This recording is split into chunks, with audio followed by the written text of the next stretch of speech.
Okay. if you're live. Damn, that did not work. I had a Live. whole background. That did not work. Uh-oh. I had a Live. whole background. That did not work. Uh-oh. I had a whole background. Oh, there it is. Oh. Oh, that's me. That's not you. Yeah, I'm hearing feedback. That was Are we me. on? Sorry. Wait, Okay. and you end up still seeing my neck. Are you Oh offended by no, nude art? That's my nude art. And that's I my love nude protest art. sign. Can you put it more like in the center of the camera? I'm trying. I'm trying. Wait, what? It looks great. Oh, I was like, wait, what, me? Okay, I'm gonna move it. Okay, hold on. So One second. I'm hosting us now on my channel. I just wanted to make sure the Twitch was set up. So we are good. We Okay. are good. Hopefully your audience is in PG-13 because they're gonna be like, where are you, Patrick? Who kidnapped you? Hold on 1 second here, because my feed Little is spice is a good thing. right. No, I don't have any content caution at all. Okay, I just made perfect. that Now up. I'm live on my channel. Okay, and then I have your Cool. name. People know where to follow you. And then I just need to get the link for your room so that I can make sure people are seeing Right. that. Hold on. Yeah, that's a good question. How do I link myself in your chat? I wonder. You could just throw it out there, and I'm going to throw it out there too. Hold on. Hi, Lemon Juice. I see you. You're my favorite lurker. I don't know. No, Yeah, we need I the think. actual chat link. Okay, hold on. I'm going to get that. Hold Yeah, I've on. just added myself. I have a lot to learn. Same. Yeah, this is fun. I like how it's a work in progress. Every week, every time I jump on, something's different, or I'm trying something new, or I'm saying something different, or talking in a slightly different way, just to try things. Right. Okay, so there's Yeah. your link. I just realized, wait, let me ask you something. In your Yeah. stream, did you make your own self a mod? Like, because I realized like I don't have mod capabilities. Do I? No, it should be default. I mean, Oh. I don't think there's anybody else who would have any administrative capabilities over the top of you, the channel owner. So I would think it's a default moderation. I'm not Okay. sure. All right. Okay. 1 second here. Now I'm curious. Now I'm looking for. See, I've got my iPad over here trying to. If there's any chat happening during, I wanted to kind of check on it. Why are Oh you yeah, more now it's prepared just than left. me? Why are you more prepared than me? I love this. Okay, let me I'm take not. this. I told you I'm nervous. No, don't be nervous. Okay, I have a question for you. Okay. Hold on, let me figure it out. And while you're thinking of that, or while you're teeing up your question, I just want to say thank you while we're here live, because I think people could watch this back. Right. Do you post your videos, by the way? Okay, this will be the first one I post. I'm so okay. upset I didn't No figure pressure. that you had to click a link to save the videos under your channel.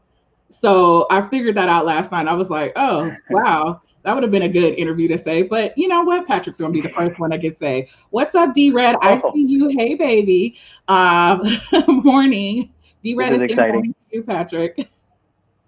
D what? D-Red. Oh, hi. Yeah, he's in the room. We Hi, just D-Red. so yeah, okay, so welcome to the channel. Now I'm ready. Okay. We're good. Okay, so I first crossed paths with you in either DJ Morse Code or Epic. Do you remember which one? Like I see Well, you I in would both of them probably around the same exact time, because those two DJs, I'm in their rooms multiple times a week. It had to have been. It was probably you're a moderator for Epic. Are you a moderator for Morse Code as well? both, yeah. Yeah. So I'm still learning the nuances of being a moderator, having moderators, interacting, and like trying to make their effort worthwhile. You know, like Okay. how can I make all the effort that you're putting forth and making my channel run worthwhile to you, because it's a pretty big time investment. But when did I first meet you? Is probably in Epic's room. Okay. And I've seen your name around for months, but I think we started interacting a little bit more. And then I think you came by my channel. Maybe it was in a raid or something, but No. I didn't know that you actually streamed. Like, because a Yeah. lot of people have like DJ names or, Right. vinyl in it or whatever, something alluding to music, but they don't actually stream. Right. So when you Right. came out the closet with that and was like, oh, I stream, I was like, oh, I okay. find that that's a lot of people on Twitch who you would think that they're just kind of power users who are there just to watch and be fans of the DJs and the streamers. But and then they're like, oh, I've been streaming for 5 months. I'm like, what? I did not know this. This is awesome. Right. So So this past show, sorry to cut you off, but I'm so excited no, about your stream. oh, This thank you. past stream was my third stream, and I was just like, and he's actually good. Whew, that took a load off because if he was trash, I don't know how that would work I, out. I, well, you're maybe in the minority as far as thinking that it doesn't suck. I appreciate you saying that. No, I'm very humble, but I think that it was a happy accident, to be honest. My friend and I, at the start of quarantine last year, he lives in New York and I live out here, and we hadn't talked really since high school, college. But Okay. you know how at the start of quarantine, everyone kind of got reconnected, and you're talking to old friends you hadn't talked to in a while. Right. So that was the case, and we like he is my hip hop friend from adolescence. Like he and Okay. I were the white kids who really liked hip hop at our high school. Okay. And we were we didn't have a ton of other friends who liked the same music we did. So we really bonded over that. And we would get together in my basement and make mixtapes, like pause tapes. You know, Oh I wow. was just starting to like get some records, and this is the very early 90s, 90, 91. And I'll get into that story later. But my friend Mike and I, he lives in New York now. We grew up in Michigan together. Okay. So right in central Lansing area, Michigan. Okay. So he lives in New York now. I'm out here in California. We reconnected, and we had both been paying attention to D Nice's Instagram stream, which Okay. do you remember this last year, about a year ago? Yeah. He was one of the first people to pop up, and it was on Instagram he was doing it, and he was just playing records in his living room. And he Okay. got like, by like the third day of lockdown, he had like 150,000 viewers on his Instagram or Yeah, I something crazy. remember that. He sparked a lot of DJs to just rethink, rebuild, and get going to it. Because like a lot of people were just stunned Yes, when the pandemic happened, like, oh shit, like all of our streams of revenue have stopped. yes, Like we were all paralyzed, and so D Nice was like the Moses for the DJ community. 100%. It was so exciting to watch him because again, I've known of D Nice. I have his records. Like I've known of him for 30 plus years as a performer. Right. I maybe wasn't paying attention. I didn't know that he'd moved more into kind of like DJing and production and stuff. But I was like, oh, this is awesome. And then he was like interviewing Al B. Sure, and on his Instagram, he just having his friends drop in. And these Right. are all like people I knew and grew up and owned their music. It was just such a treat. I was like, I can't believe I'm getting to watch two or a couple of people who I grew up idolizing and loving their music. And they're just having a casual conversation here 20 some years later, and I get to watch. It's so Right. exciting. The D Nice thing kind of inspired me and Mike to experiment. Like maybe we could do a little DJ setup online and just kind of go back and forth with each other. It started like that, right? Right. Started with my friend Mike and I saying, let's just. I mean, we love music. We bond over it. We're part of an online mixtape club, which I'll tell you about in a moment. But we were like, let's set up our stuff and just like play records for each other and stuff. I mean, we're all locked in our houses. There's nothing else to do. So I started putting the equipment together. I already owned it. Obviously, I owned a lot of the records. And Wait 1 second. I think something's happening. Hold on. Oh, what's happening? I got my first raid from the Hood Are you Rat crew. serious? Wait, I just see the screen There's a scrolling lot of by people. out the corner of my eyes. Oh my God. Who What's just up, Nick? raided? Thank you so much, Nick. You are my first raid. Thank you. Was it see DJ Miggy? I'm sorry. Who raided? I didn't catch So it. Nick Rockwell, who's my nice. favorite, he's the leader of the Hood Rat crew. And let me just sing his praises. He's actually going to be a guest on the show. Nick, please correct me. Okay, so you've heard the term yacht rock, correct? Me? Yes. You've heard it because I talks about like it a lot.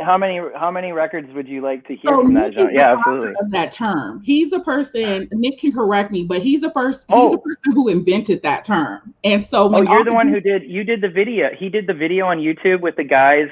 Like it was Kenny oh Loggins. I remember this. It was wait, Kenny. They were imitating Kenny Loggins, trying to like stay in the Doobie Brothers, but he had to like write a hit song. And they were like, if you think you're gonna stay in this group, that's what a fool believes. I And haven't seen that. I gotta and see. that like kick. That was the video. Is that him? Is that Nick? I Uh, don't know. Maybe he's me. saying No, no, not but he's okay. the person who he coined that term. He's the father, grandfather. No, he didn't invent that. No, I didn't Okay. invent that. Okay, well, Nick, you know what? Take the credit anyway. I'm Who cares? following him. Nick, it's nice to meet you, and I can't wait to get to know you Okay, better. so Nick stole it and perfected it. That's what's going on here. So Nick, you know what? Whenever, yes, take the credit anyway, Nick. He's in here. Thank you so much for your raid, Nick. Let me just say hello. I'm sorry, Patrick. You were in the middle of a great story that I just have to No, it's fine. say hello. I realize I'm missing the chat. I didn't have it turned on properly, Right, so I'm we going to got to turn it do on this on my 'cause side. the This chat is is so it exciting. keeps the The lights times we're on. living in is crazy and exciting, and there's never a dull moment right now. I love it. Right? Love it. Like, how do you DJs do this? Like, you're on the turntables and you have to turn and engage with Kitty Bradshaw. Forget everybody else. Just engage with me. Feed my ego. And I know I I'm a think it's Scorpio woman. I'm a lot. I'm a lot. How do you do that? well. But I don't know. I mean, it's not. We'll get into that in a little bit about like the difference I think between playing vinyl versus the digital DJs and Serato right, we DJs need to and the talk amount about of labor that gets involved. Yeah, I think there's some interesting differences there. But as far as paying attention, it's not easy because there's another thing I do which is a little bit insane. But during my sets, I'm trying to track what I play. So I'm capturing on a note on my computer the songs I play in order. I never pre-plan my sets. I'll pull a right, crate, but I don't have them. I don't have an order or a planned like running order or set list. right, But I do want to capture the set and then post it afterwards. So actually, on my Twitch channel on the About section, there's a few links to the different shows I do, and each link is a different playlist, and it goes back several shows. So like you can scroll through and see what tracks I've played, what artists I've played, which versions or remix versions I've played. And I know a lot of DJs, this is kind of different than a lot of DJs who like to really kind of be cagey with what they play. Like they don't want a lot of people to know the edits or the special versions they're playing. And I'm just like, I just want to share. I'm different. right, I'd rather like put it out there. Oh, you like that song? It was, this remix of Lily Allen or whatever that I just got in the mail. right. So I'm into sharing. I love, and that was kind of a detour from your question about like how do you pay attention? And clearly I don't pay very good attention because I just derailed that conversation. But the point is, it's really hard. It's not a simple thing. I'm trying every week, every stream to get a little bit better, a little bit more focused, fewer Right. distractions. That's why I go on as late at night as I do, because I have 3 children and I'm Oh, full-time three. dad. And you have Yeah, I'm credit. Wow. and a puppy. A lot. It's a busy in a tiny, tiny house. So I have to creatively find times that will have the fewest distractions, kids not coming in and out of the place. But if some of you may have seen me play or my streams and seen my little daughter come in and dance, next to me, or I'll let her like push the button for the next song. And that's so fulfilling for me because I'm sharing with her at the same time as I'm sharing with however many people are watching or watching the video back. It's just a treat for me. Right. Really quickly, I'm just going to continue these shout outs really quick, and then I'm going to come. So let me Yeah, ask do you it. a question, but I want you to think about it while I'm shouting out people. Oh, Uh, ew, okay. what is your favorite record, and what track on Tina Marie's record is it? Like, what is your favorite song on that Tina Marie record? That's all. I think about that. I'll be back. Okay, so Okay, I'm gonna pull it. okay, I'm gonna pull it too. I got records behind me. Nice. No, What's up, I'm looking for Tommy? the Hey, here's Star Tommy. Child. Okay, there we go. I think it's the only full length LP of hers I own. And I'm not gonna say Lover Girl. I'm gonna say it's not on here. Okay. Is Wait, she your favorite? She is my queen. Prince is my father. I have them in my profile. Okay, but hold on. Let me just shout out Let's people in the talk. room. I'm gonna Yeah. shout. Okay, so I see Tommy, and I want to say hello. Thank you for coming in. And Alex, I love you, of course. Hold on. Who am I missing here? And I see Destiny, and I have 16 people. It looks like in the room, so I'm happy that's more than three. So thank you. And who else do I see? I just see the Hood Rat crew. Sorry, I'm nervous. I'm missing people. Thank you again, Nick. And then also make sure that you guys post Nick, which I see Fran did already. She posted his link to his stream.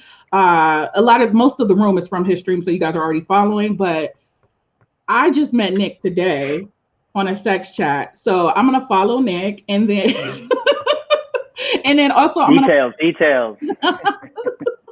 I'm gonna and then follow also Nick I'm too. gonna repost Patrick's link. Please follow Patrick. He's an amazing DJ that plays vinyl. He's open to other things, but he mostly plays vinyl. Thank you, Kitty. Kitty, I should be paying you for this. Okay, and then I just want to shout out the mods that are here. So I see Fran. I see Fran. Hold on. Okay, so Fran. And then I have my two VIPs, D-Red and Joe. Okay, perfect. It's the family affair. We're all here. I love So, this. I so love chatting in a nice little environment like this. This is fun for me. right. So just letting everybody know who just got here. Basically, I'm just having a casual conversation with Patrick. I'm about to really dig deep. No, I'm just kidding. We're about to do this is gonna be fun. So, if you want to just lurk, I'm happy with that. Again, I'm happy I have more than three people here. So let's go. So God, you stumped me on the Tina Marie. Yeah, hold on one second. Like my favorite of hers is on a comp, but I don't remember the name of it, and I'm gonna try and find it. But I'm gonna end up looking really good. What do you have there? Wait a minute. I'm about to make all the vinyl DJs jealous. I only have 6 records. So you're already jealous because I don't have to figure out how to organize. I don't have to figure out how to alphabetize. I don't it's just like you're 6. So if a fire happened, you would have to just sit there and wonder while the house is burning down. And I would just be like, 6, here we go. Goodbye. Okay. First, let's start with my queen. Here's one thing that's going to happen after this stream, Kitty. I'm going to get on Discogs and I'm going to start shopping for Tina Marie records. Okay. It's just going to happen. It always does. Every DJ stream I sit in, I'm like, oh, I need that one too. God. Okay, I just want to talk. Keep going. My queen, wait a minute. This record is special because it has my favorite Tina Marie track on it, Casanova Brown. Okay. That's the song about Rick James. And Rick James is who we see on my background here. That's Rick and a young Tina. Mm-hmm. He was heartbroken because he was a fuck boy. Let me give you the background because you know when you play this record on your stream, you need to quote me word for word. Okay. Rick James was a fuck boy. Fuck boy. And I'm like saying it with you. And Rick James is a messy human, but go on, yeah. He led her to believe that she was the only one. Mm-hmm. When she found out that he was a tomcat, and every time she looked to the right or to the left, he was on to the next chick, she wrote Casanova Brown. All the ladies love him. And had she not listened to his catalog before? Fuckboys, they come. See, let me tell you what fuckboys do. They come, you catch them out in the club, behind in the DJ booth, and yeah, they're just the skeeviest characters, right? Wait. Tommy is saying I was friends with Prince and Rick. So you were friends with my father, Tommy. Okay, that's fine. Okay, just to let you know, Prince was my father. Awesome. So anyway, when she discovered, because we always, as women, we always get to that moment where we discover, oh shit, I fell in love with a fuck boy. And then so we're crying in the bed. For me, it was a dude in the Bronx. His name was Mr. Bradshaw. Mr. Big? Mr. Bradshaw. So my community is called the House Cats off of Twitch. And so a lot of them met him at events. He was He was the most charismatic person you will ever meet. He made Mhm. everybody in the room feel like I was the only one. Meanwhile, he was engaged to somebody on the This side. happened to you. Huh? Yes, this This happened happened to to me. you. Oh my Yeah. God. So, anyways, I'm just giving you the history of fuckboys. Anyway, so Tina, she lucked out because I don't think he married. Well, no, Rick James did get married. I don't know his story too much. I just know that he broke my fave's heart, which Hmm. led to this album, which led to Casanova Brown. That's the story. Okay. And if he hadn't been that way and she hadn't realized that, that song never would have been created. Don't Correct. you? Isn't it funny how like when you think of how things are created or what got set in motion to put that art in place or make that expression happen? I think about stuff like this all the time. I love that story. Right. We could just let's just tell stories for the rest of this. Like Right. Right. song Okay. stories. So the next, Yeah. What else do you have in your collection there? Oh. Whew. now, I feel like this is cheating whenever you buy the best of album of something, but it just hit. Like if I could own all of his records, I would Yeah. have, my background would look like yours. I can't. So I I did the next best I, thing. The best I of have John. It's so funny you said that about buying best ofs. I used to feel very strongly that like it was impure to just buy the comp, which collected what the record company thought were the best songs. Right. And then I changed. I was like, no, I got to go buy all the albums and own the catalog. But I'm very much back to thinking greatest hits and comps are just fine. Like in fact, better than sometimes a lot of the LPs with the filler. Right. Right. Not about John Coltrane. I think it's great that you have that record. I don't even think I've seen that best of before.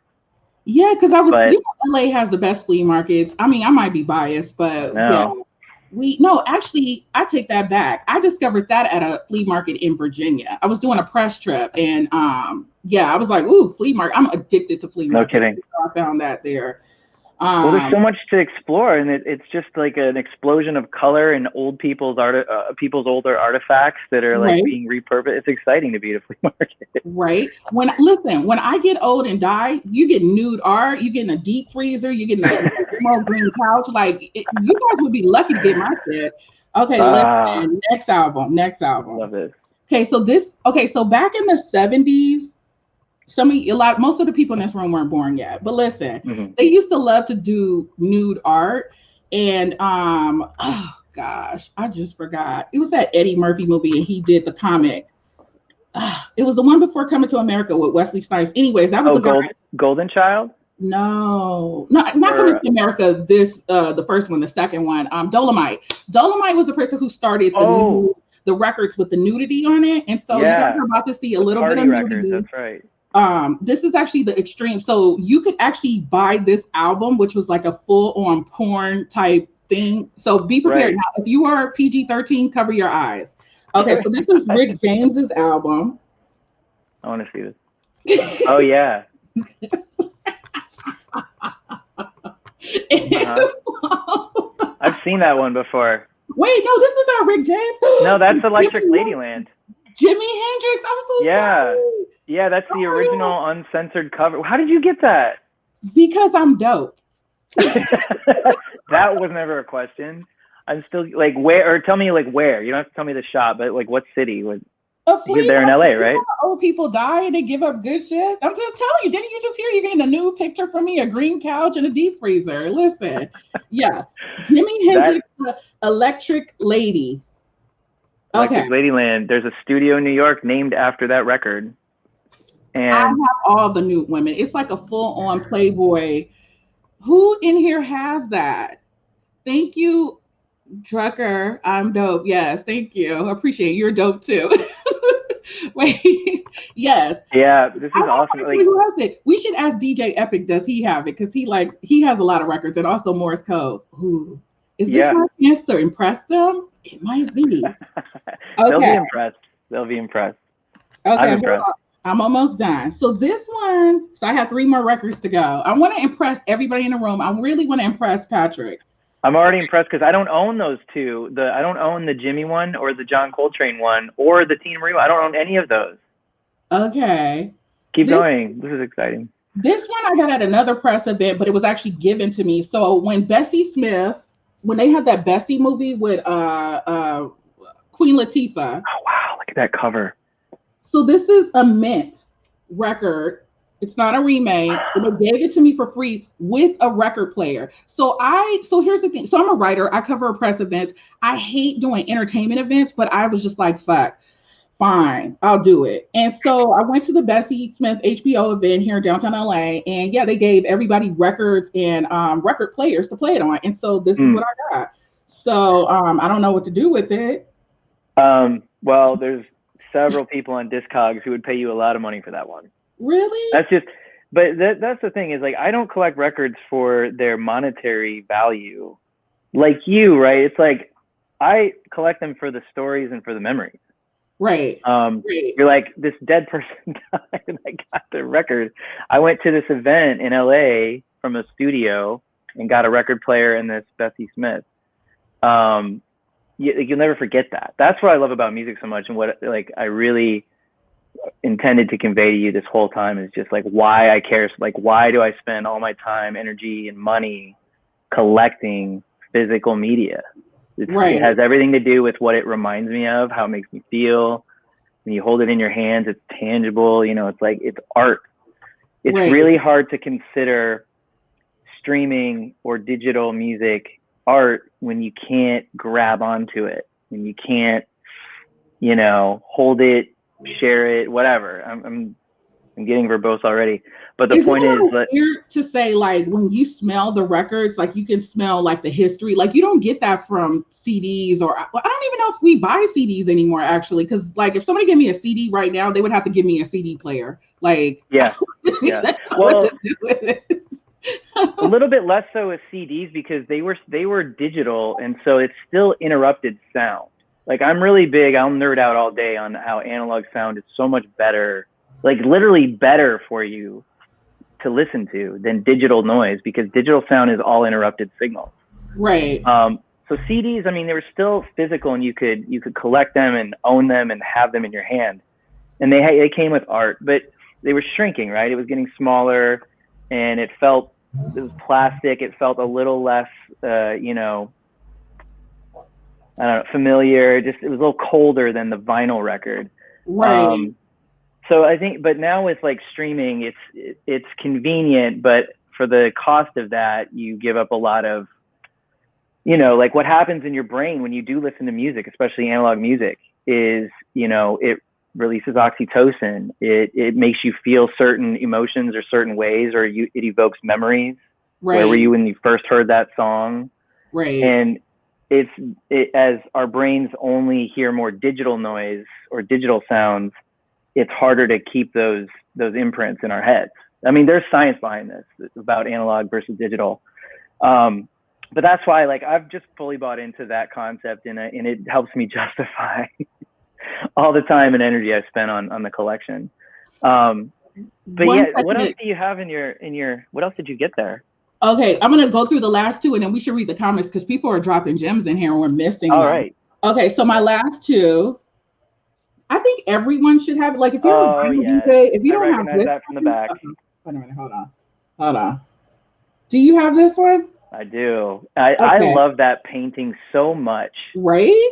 And the whole layout with the kind of the font at the top, that maroon like horizontal strip. Then you got the painting. That again, you get me into my geek mode about why I love records so much, because they spent a lot of time how that was going to look. They spent a ton of time thinking like, how do we want people to, when they pull this off the shelf, what do we want them to think when they first look at this?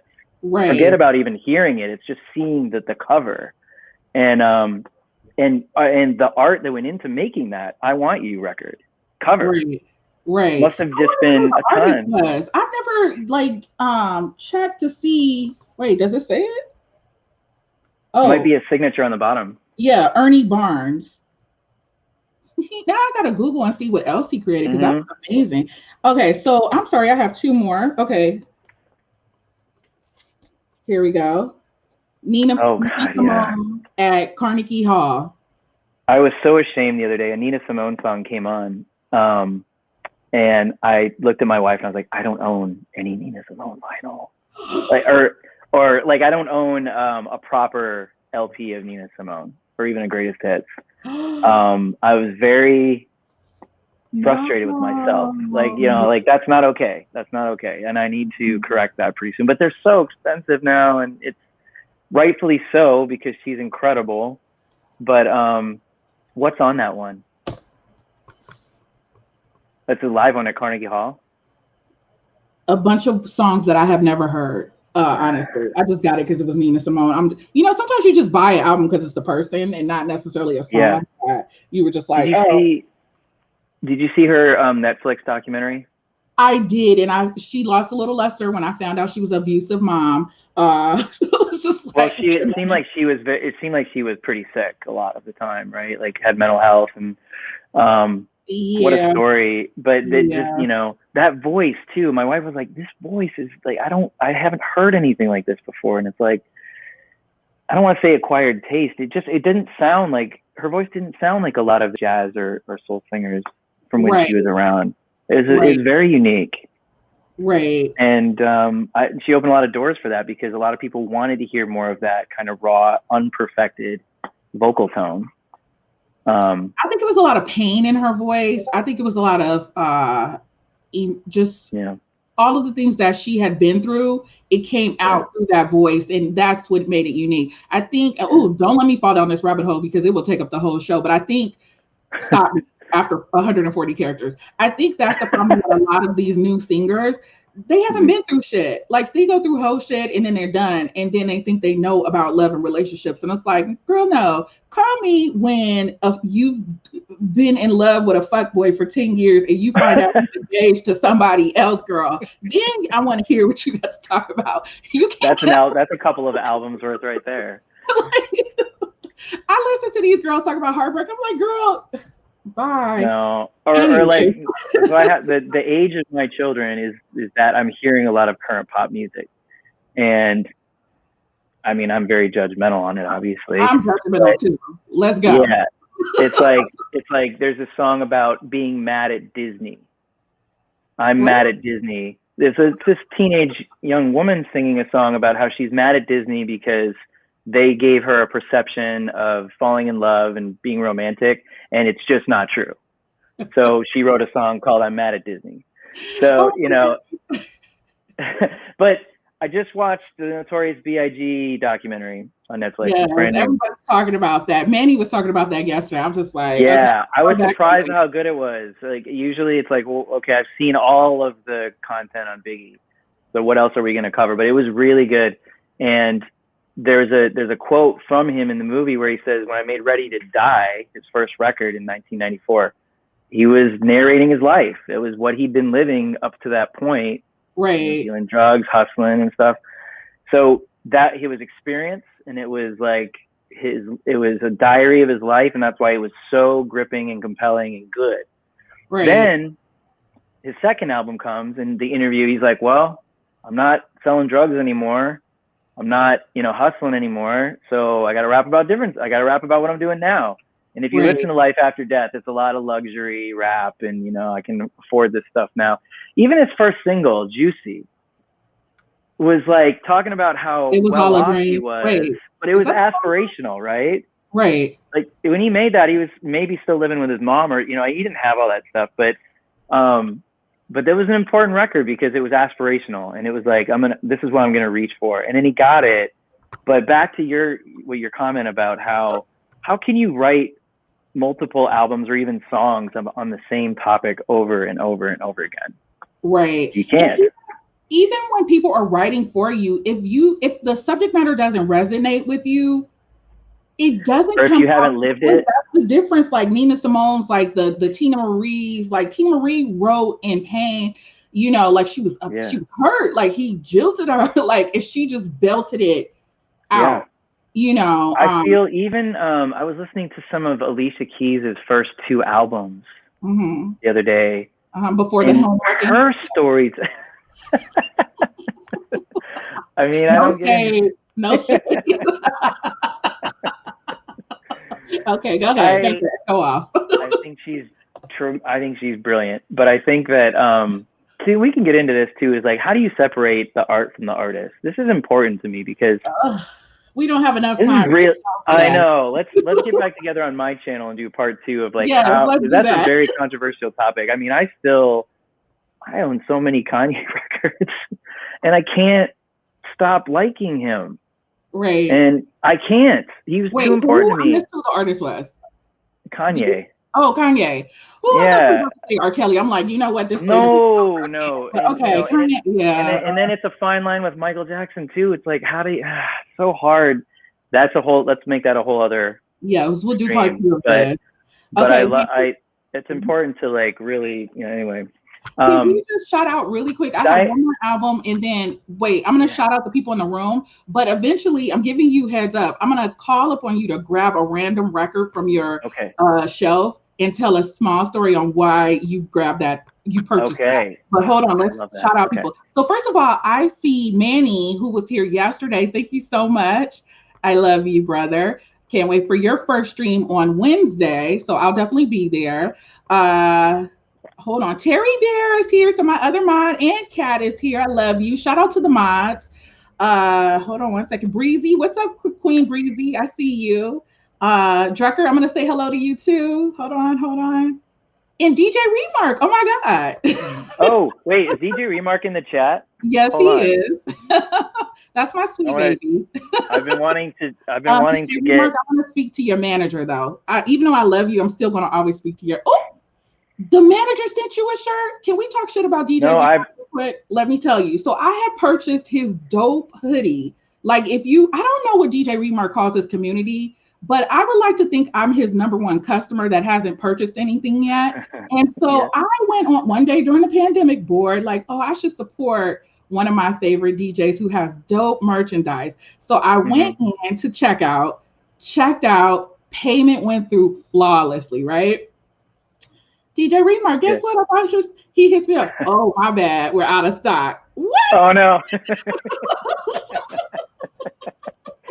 I mean, good sign for him. But you're like, wait, I want the shirt. So everybody who goes into DJ Remark's room, every time I go in there, I pay 100 channel points just to highlight my message to say, I would like to speak to your manager. And sometimes he acknowledges it. Sometimes he doesn't. There I love that. He's supposed I need customer support.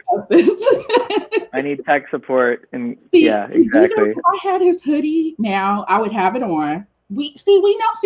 If he gets me merch, I will wear it on the street. Yeah, merch is huge now. I mean, I buy merch. He does it well. I will give. Yeah, I mean, I can. We were talking.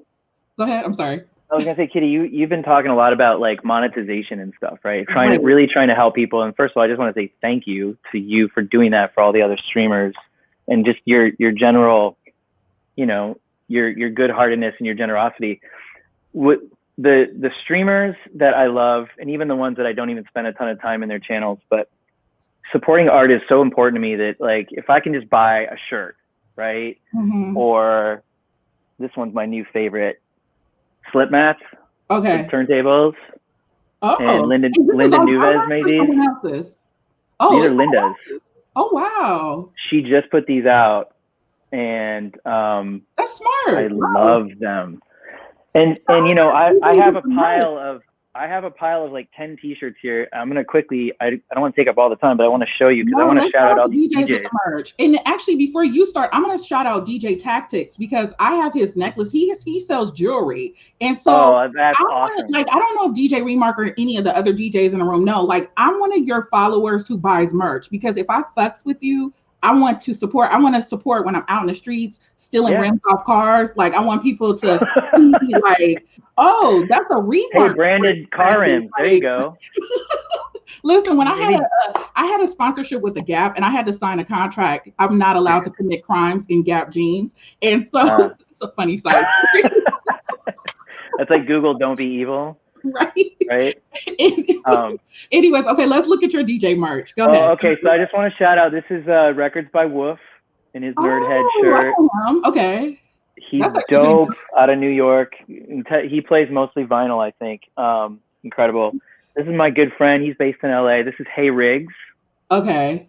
He's got a show called Hangover Grooves on Sundays, Okay. See, and we he's buy got merch, on the back. DJs. Come on, come with the No, merch. it's my favorite thing Yeah. to do because even if I don't get a chance to wear all these on the stream, I'll wear them around town, and Right. it might spark a conversation with somebody who's Right. like. And my favorite thing is like when you're wearing a shirt of somebody, and you see somebody from far away, and they've got like the same shirt or like another DJ shirt from, and you're like, I know that they got that from Twitch, Right. or I know that they bought that off a DJ online, and you kind of give each other the wink, right? Like, oh, we're cool, we got the merch. This is Morse code, Yes. home time. I Been love following Morris him for months. code. Wait, He's side note. dope. Let me Yeah, talk to my talent booker real quick. Joe, if you're still in the room, can you slide into, or either Kat or Fran, slide into DJ Remarks Whispers and be like, Kitty needs you on the show so we can talk about your merch. And he can plug he's his on artist here. all he wants.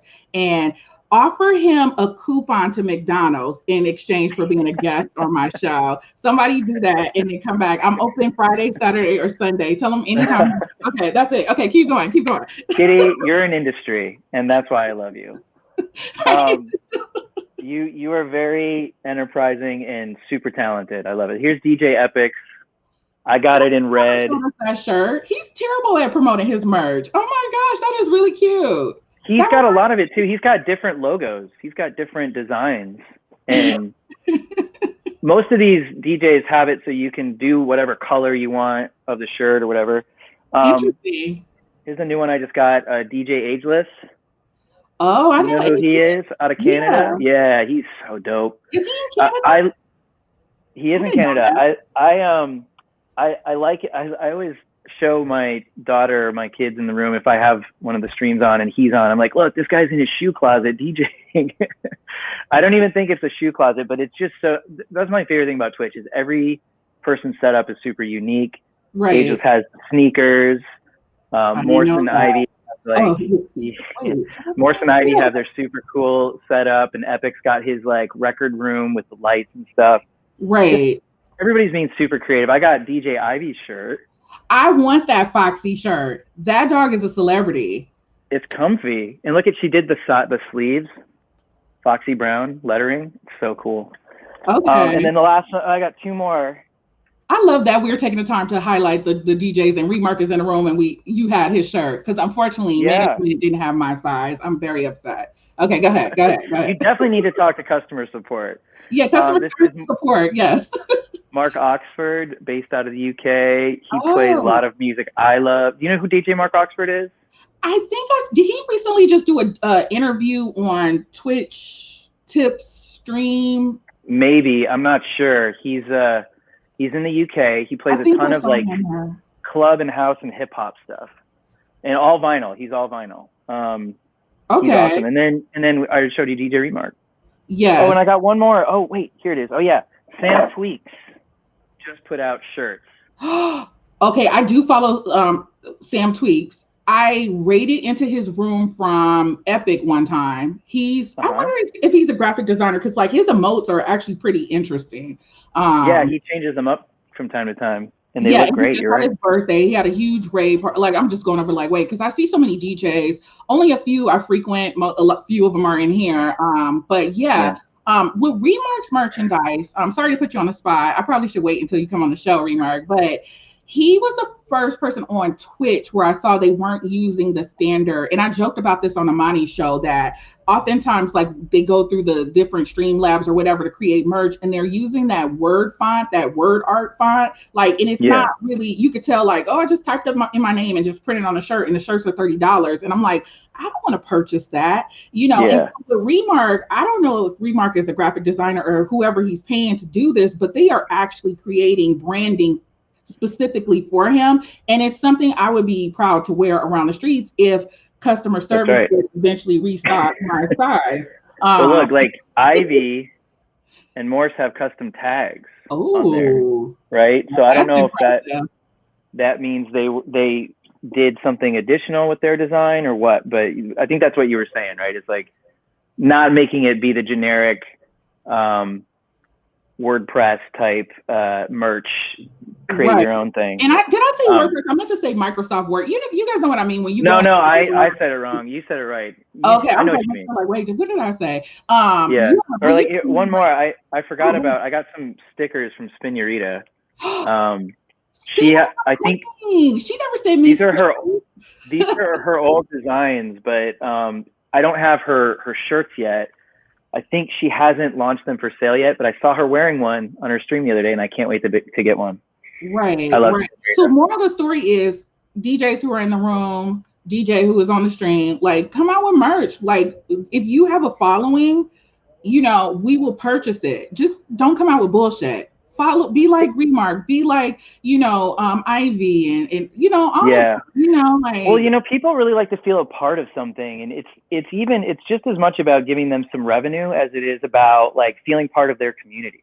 Like mhm. I've got the DJ Ageless shirt, I've got the Morse Code shirt.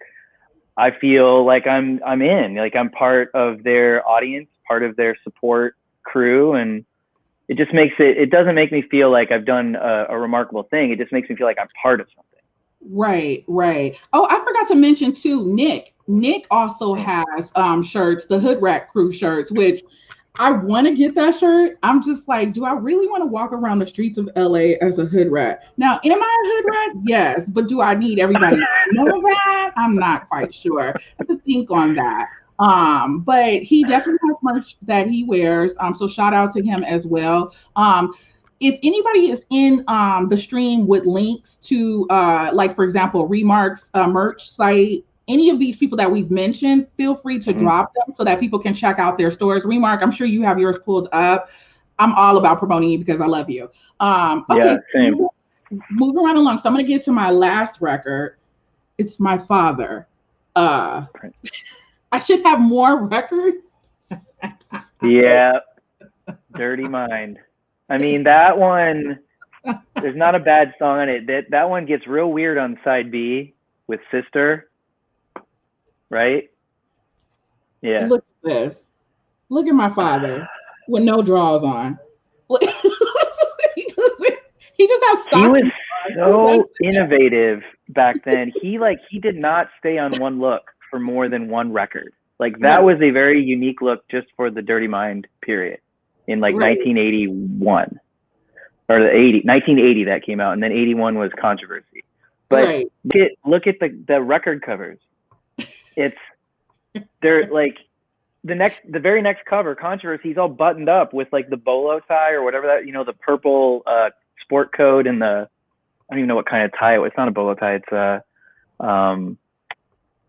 you know what I'm talking about? He's got it like tied like a bow. And where's my Pull it Prince out crate? so we can see. Yeah, I gotta grab the Prince crate. It's over You there. have a whole crate dedicated to my daddy? Yeah, I'm gonna grab it. Hold Okay, on. put us on hold and go get that. I'm gonna shout out people in the room. Okay. Kat, why do you have your baby oil out? I can't believe you guys are in. Hey, Raider D Jeff, I love you. Okay. Listen, he's coming back with my daddy's crate. Let's see. Okay, I have a creative print, just purple, and here's the cover I was talking about. Okay. Wait, This Tommy one. he's good friends with my father. So Tommy should be able to give commentary on these records. Okay, Patrick, I'm ready. Go. I'm ready. I'm ready. No, I was just showing you. Okay, so like the Dirty Mind record, he's got the bikini briefs, the stockings, and the trench coat. Right. That was like the look just for that record. And then by 1981, by Controversy, he looks like this, and it's a completely different look. And then it's well, you can't see it here because it's 1999. I have a question. Yeah. Did you have this crate ready for me, or was this just a crate? I would be impressed with the latter. Like if you just have a Prince crate next to your turntables, because at any given moment, feel the spirit of my father come through. I don't want to give you the less impressive answer that I already had the crate ready to go. Oh. I want you to think that I got it ready just for you. Okay. But actually, Kitty, when I found out, first of all, we got to know each other very recently. And then when I found out that you were Prince obsessed, I was like, match made in heaven. I've done probably 5 or 6 Prince streams so far. I did one with Dias Funk Official on Valentine's Day. We did a Purple Hearts party for 8 hours. Okay. And we went back and forth, and we were both playing vinyl, only vinyl. Okay. I've been asked to take part in another Prince raid next month, and I think we just finalized our date for the early part of April. Okay. To do, and it's actually going to coincide with, because he passed away in April of 2016, so it will be the 5-year anniversary of that. So we're going to do an RIP, Rest in Purple tribute, with a couple other DJs, I think, joining us. So myself, Dice Funk Official. I sound like I'm promoting it right now, but no, go ahead, go off. Well, this is what this is about. It's not finalized yet, but I have so much fun spinning Prince records because there's just something about that music, Kitty, and I know you know exactly what I'm talking about. It still, to me, sounds different than anything I've ever heard. Even though I've heard most Prince music up to a certain year, like I kind of fell off after the late 90s. I didn't pay as much attention to his catalog. But even when I listen now to Controversy or Dirty Mind, it's like, I didn't hear that one before. I didn't hear that last time I heard this record. Or nobody has ever come close to being this good. You know, when I listen to Party Up or something, it's just, I can't stop. It's an obsession. And man, he's the last artist who, I mean, let's be real. There's been a lot of losses in the last several years just due to people getting older or accidents or whatever. When he passed, that I was like a baby. I just couldn't. I was crying a lot. I had to, and I kept playing Sometimes It Snows in April over and over again. You know, it was April when he passed away, and it was just like, I was just a faucet, man. I couldn't take it.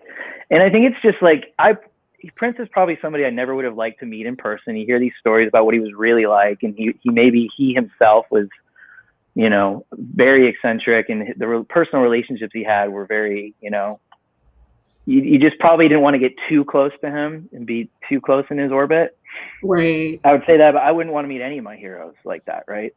But what he made and what he left behind, like, there's nobody will ever come close. I mean, you could say that about very few people.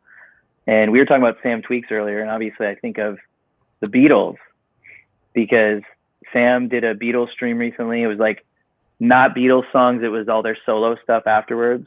Right.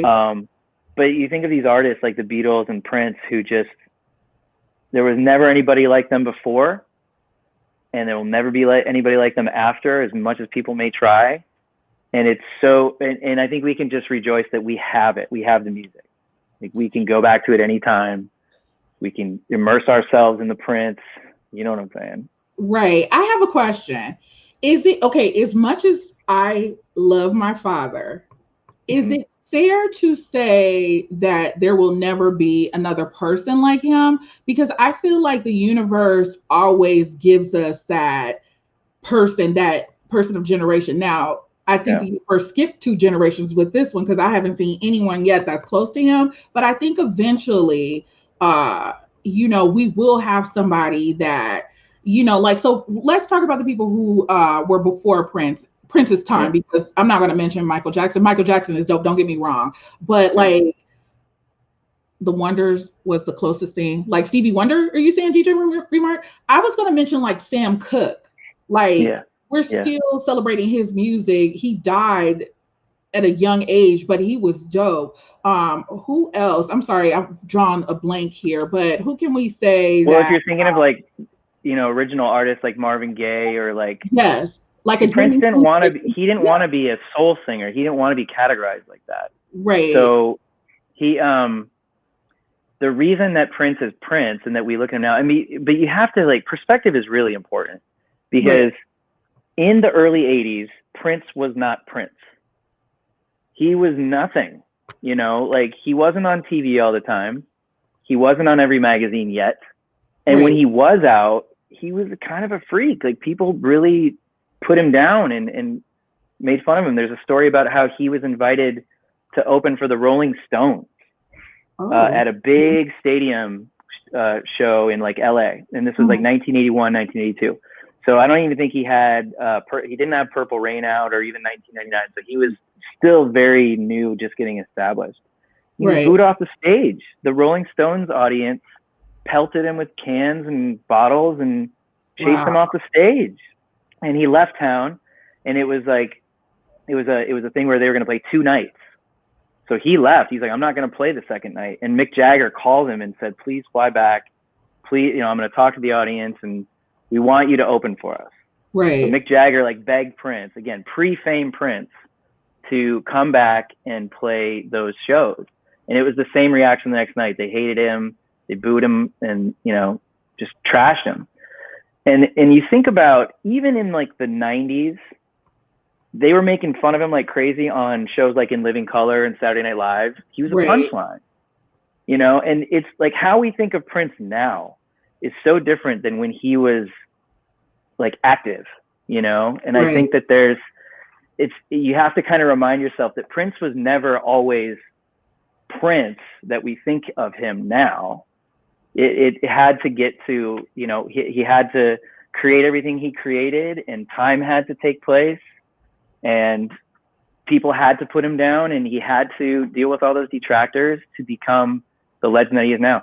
So back to your question, like Sam Cooke, Otis, Stevie Wonder, Donny Hathaway, as Raider DJ said, like, I think, so what I wanted to say about Prince is he put so many people on. He was always about artist development and bringing on the next person. Me and Manny touched upon that as far as when we're judging who's the greatest, who's the GOAT, what are the qualifiers. And so for me, that's one of the qualifiers. Did you pass on that gift? Did you hold on to it? Were you stingy, or did you help and also to add, sometimes people will block other people that they see. Like I see you, for example, if I saw that you were a talented writer, I'm not going to put them on. I'm not going to help them. Or you have a lot of people in different industries that do that. Prince was not like that. He was bringing on so many different people. They weren't always good. Maybe he didn't develop them enough. I don't know. But then there were people that were amazing. A lot of people credited him for giving them their start. So, I think that if Prince his spirit was here, which he's here with me. He wants me to let you all know, because I'm his daughter, that he wants the next Prince to come out. That's what I want to say. Yeah, I think so. I think will be new ones. Artists like Prince got the value of collaboration and companionship. I mean, humans we're not as individual as we assume we are. We really need partnerships and companionship with people. So like when an artist like Prince, or back to Notorious B.I.G., bringing Junior Mafia right along with him right away, it's like you can tell when that loyalty is on display thick like that. Right. When an artist like Prince is just as known for how many people he's launched as his own success, that's very telling. I mean, that negates a lot of the negative. He didn't hoard hits. He was penning hit songs for other people. Drucker, like he knew better than the rest of us, right? Like he's like, I'm going to sprinkle some of this over here, and I'm going to plant this over here, and I'm going to launch this right in front. He was so smart that way, and he moved so quick. I mean, he was definitely not a traditional human in the way his brain worked. He was moving. Think about how much music he put out. Every year was a record. Every single year he released a full album, and then he would tour, and then he would put out singles or launch an artist or remix. Or I don't understand that level of being that prolific. I admire it. I don't have it, but I admire it. I think it must be a difficult way to live, because your brain never turns off. Right. But we're all the benefactors, right? We get the music and we get the reward for it. And like, not for nothing, like for all of us, like, so for example, is it Tom? Sorry, I'm trying to remember. Okay, Tommy has stories. He's actually met Prince. I have Prince stories. I've never met him. He's just my father. He didn't know he was my father. I don't know. He might have. I channeled it. You know what he might have said if you met him, and he might have said something like, "Prince, you're my father." He might have said, "I know." Right. That might have been it. But listen, and walked away. I have so many Prince stories. So first of all, I always joke with people. So first of all, this story is about to get a little grim because I have to tell you guys about my background, but I have to tell you that in order so you can understand why I'm obsessed with Prince. So I come from a dysfunctional family. And so I came up through the 80s, you know, drugs, crack, all of that stuff. And so I used to get left at the crack house. It used to be crack parties. And the people who owned that house were my babysitters. So, anyways, what happens is, you know how kids, and you Wow. have kids where they get fixated with one movie, right? And so most of the time it's a Disney movie. No, Yeah. crack house, it was like put Purple Rain on for her. The moment they put on that Purple Rain VHS tape, my world shifted. And Yeah. I was like, Yeah. so imagine 2-year-old me, too, however old I was when that movie came out. Mm-hmm. I didn't know nudity. I saw areolas. I saw Sex Shooter. I saw Morris Day, and that blew my mind. Like I was just like, I what is this? I have And those so, same memories of that forbiddenness, but oh, that were you in the crack house so too? intriguing. Oh, okay. I wasn't in the crack house, but please continue about Prince, like your impressions of Prince as a 2-year-old. Like Right. And that's just startling.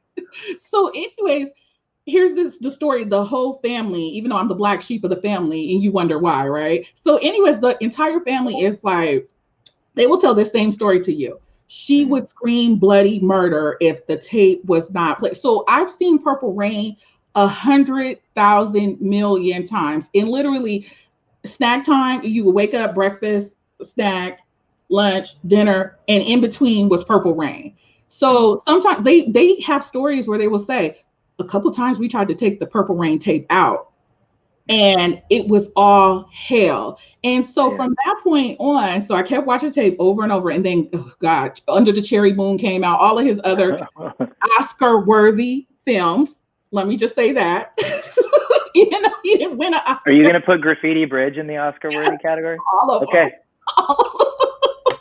It was just like, who is this mythical unicorn that fell into my life as a toddler, as a kid? Actually, that story is so important because now the fact that Prince is your father makes total sense to me. Right. It makes total sense. Right. But Because that story, yeah, go ahead. I'm sorry, go ahead. no, I'm just saying, whoever it was, I just made up a daddy. And Prince was the person who I was just like, you know what? If I need a dad, I'm just going to pick my own. And Prince was that person. So that is the real story about why Prince is my father. So, anyways, over time, over the years, it was a running joke. That's her daddy. And so whenever he would come on TV or whatever, people, I would get texts or pagers, because back now we're going in the pager era. People Mm-hmm. had a code for me when Prince, if there was a Prince spotted. Yeah. So I would stop everything I'm doing, like, wait, my daddy's somewhere. I gotta go. So then as I Mm-hmm. got older and I started working, Prince started to have like pop-up concerts where it didn't start. He loved to come in LA, pop up at Mm-hmm. clubs or whatever. I would spend the rent money. I would spend utility bill money. I would spend it like fuck the lights. Who needs electricity when my father is performing? Okay. And so I, at this age, like to credit myself for keeping the lights on at his palatial estate. Like I'm responsible. So, You were a strong contributor. so again, to the DJs in the room, I buy merch and I also will keep your lights on. So, Look at Kitty, I just remembered something about this controversy record. okay, There's a poster inside. Do you want to see what it looks like?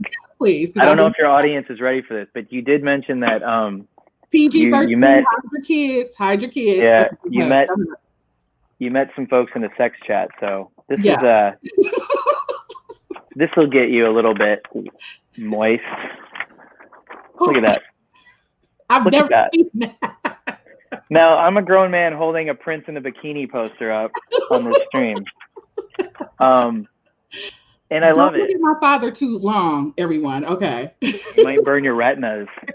But even we were talking about he got it in terms of there was more than just the sound and the music. It was a full presentation, a package.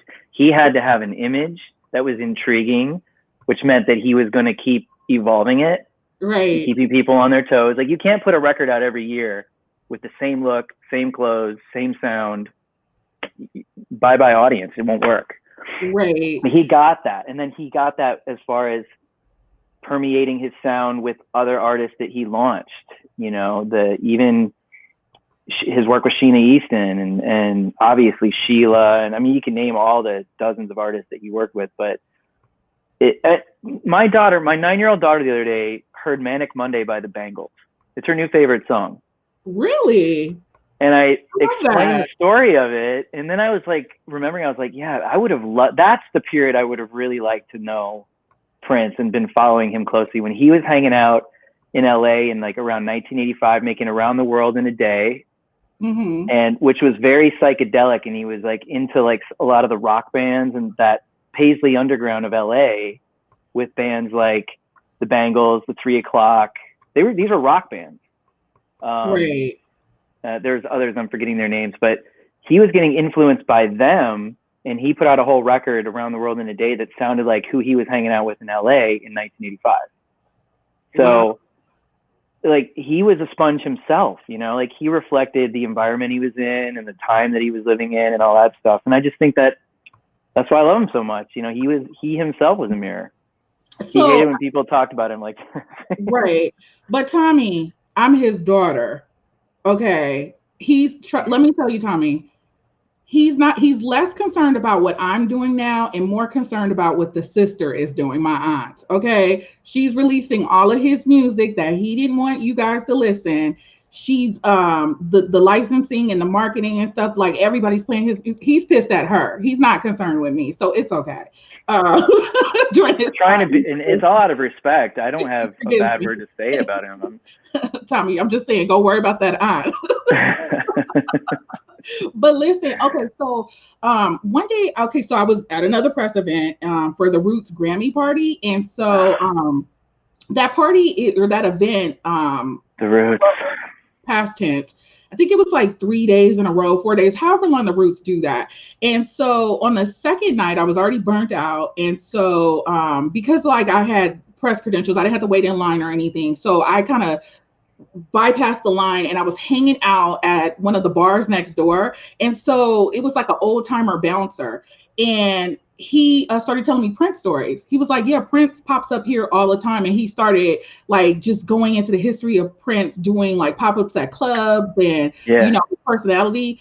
And I don't know if you've had where you've been in a space where you're just like, wow, out of all the people who could have randomly walked up into this particular space, into this moment, it was me. And I was blessed with this information. So funny story. So I'm like, okay, you know, I'm soaking up all the Prince stories from, you know, the bouncer at the club, go inside the club. And so I'm checking in with the brand that I'm working with. And they said, hey, keep this to yourself. But we just got word that Prince is going to do a pop-up at the Roots Grammy event. And I was like, my daddy's coming in the room.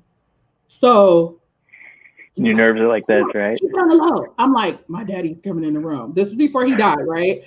Right before he died. Like I want to say, if he passed in 2016, that could have been 2000. It was here because I moved back to LA in 2014, so it was either 2014 or 2015. So, anyways, I'm like, I'm finally going to meet my father in person. He's going to see all, like we look just alike. It's all in the nose. Anyways. Prince, don't you get it? We have the same deadline. Prince, come on. So, anyways, what ended up happening was, which he's done this several times to me, he ended up not coming. What he did was send his new artist that he was promoting. Now, for those of you who love Prince and know all the people that he's put on, it was a lady, and I don't remember her name, but she was the bald lady, one of the last people that he was trying to develop and promote. She's a soul singer. Was she in Third Eye Girl? I don't know. I know I could do an easy Google search and find her just like typing in those clues, but I don't remember. But anyways, she ended up showing up at the club and I was like, damn. I didn't even really listen to her because I was so let down. I was like, I was this close. I got a story from the bouncer next door and then, damn. So I never, yeah, I never saw him live either. And I've seen 100 or more concerts in my life, hundreds of concerts. I never got to see him. He was on my bucket list. Did you see him live? Have I seen him live? Well, let's talk about, I mean, how many times? Obviously, I am responsible for the lights being on in Paisley Park.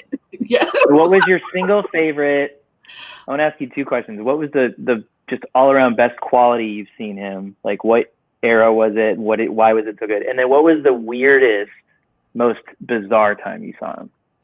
I don't really have a lot of answers. I can tell you that, okay, so at the time when I was seeing him live in concert, I wasn't developed enough in my music. Like didn't have a lot of concerts to compare to, because like I've seen the Isleys, I've seen Tina Marie. Tina Marie is another person I've seen a bunch of times in concert. But I Wow. really couldn't tell you what was the thing that. So first of all, I would never say there was ever a bad performance, because in my eyes he was just God. But Yeah. I have some memorable performances. So like when he was the very first artist to open the Staples Center. I was there. So I was there at that concert where, so Eddie Murphy was still married to Nicole. That was the concert where Kim Kardashian got on stage and busted her ass. So that was the Prince concert. So I was there for that. Then when I lived in Maryland, I saw him a couple times. Like I remember one time coming home from work and I had left the radio on, and it was like, Prince is popping up in Maryland. Oh shit. I don't have money. Only thing I have is this rent money. Oh, fuck the rent. And I'm like, I don't need a roof. Prince is here. Life has priorities, and Prince is a priority. There is no priorities. He is the priority. He's a priority. Was it a good show? Was that one good? It was. It was Yeah. Prince. It was everything. Lucky. I've never seen a bad Prince concert. Then okay, so the Maryland concert. Oh, yeah, okay, so that probably could be a bad performance because he disappointed me. It wasn't because he was bad. I was just upset. So bought 2 tickets. Didn't know who I was going with. I was just like, you know what? I'm buying 2 tickets. I'm just gonna grab somebody. We're gonna go. We get to the concert. He decides he does not want to sing. He only wants to play the guitar. And he wants to launch his new artist. So it was another new artist that he was like launching. And I was like, really? I am about to get evicted. And you decide. Yeah. He didn't get the memo that day. But yeah. I've heard stories like that, and that's heartbreaking. You're like, no, I wanted the full experience, and I didn't pay for not getting the full experience. So, but you take the whole body of work, your whole lifetime of experiences with him, and it's all net positive, I assume. And it's also, you just feel like you touched something that was not of this earth, right? Like you were part of of a community, and his orbit was so unique. You asked like who came before him or who's after him, like who's the next Prince? I don't know. There's some people who. Let me tell you who it's not, so we can all be clear. It is not let me look in the camera. It is not The Weeknd. It's not The Weeknd. Okay. Don't do it. Don't mention The Weeknd's name in the same breath. I don't care if they were trying to work together before he passed. Yeah. He didn't get to that point. So no, it's not him. It's not, who are these other little people that all sound alike? So it's The Weeknd. Maxwell. Well, when's the last time Maxwell put out an album? He's pretty original, I think, from his 90s stuff didn't really sound like what was out at the time. Okay, that's nice bike. Hey, welcome. First of all, thank you for coming to the room, but oh, that's a nice bike. Hi. Yes. I'm sorry, I'm doing a poor job of looking at the chat. Hi to everybody in the chat. Tommy, no and no. One is dead and one is mentally dead. No, I'm not even gonna mention that. Okay, so I have a problem with Bruno Mars. I think I have a problem with pop artists who. Let me point it out. Okay, go ahead. I'm ready. Go. I think I have a problem with artists who really, they portray that they're like new and fresh and original. They're karaoke. I'm so sorry if anybody's affiliated with him. I do think he's incredibly talented. He's just not for me. If you are affiliated with him, we're gonna speak our minds. Go. Okay. Go. Right. I think that there's talent, and then there's, well, I should say it like this: there's originality, and then you can be really talented at rehashing or regurgitating something and making it look like it's yours. Right. But ever since I first heard him, I was like, oh, he's okay. I see he came out with the acoustic guitar and he was like writing hit songs for other artists before he was an artist. But there was something about him. I was like, I don't know if this guy's authentic or not.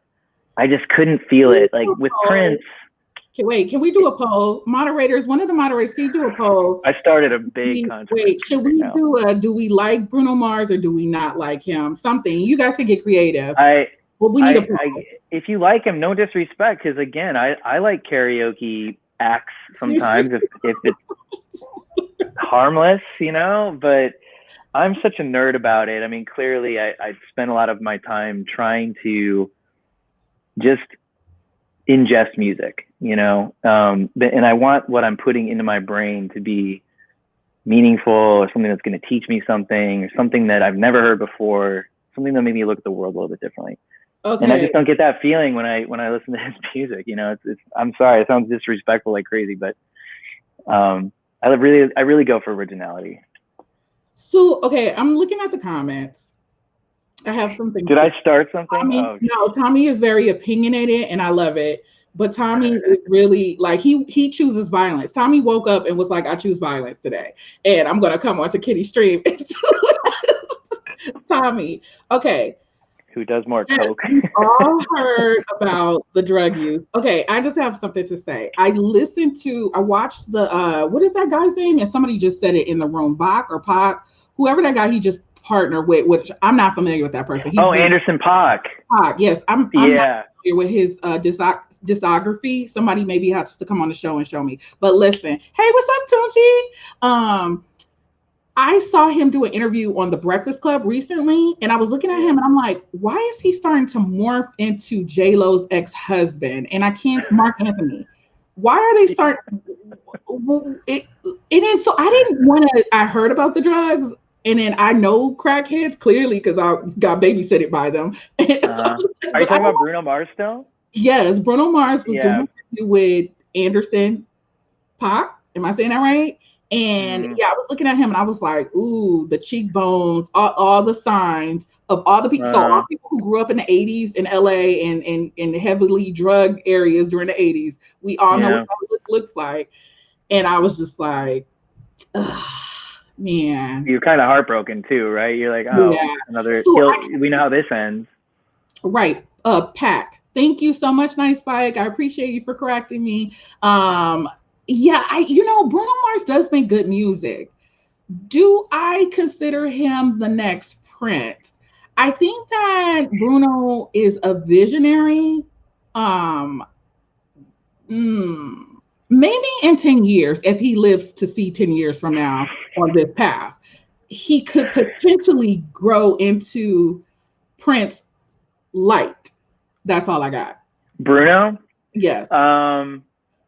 Yeah, I don't see that, but I do think he's going to leave behind a lot of pop hits.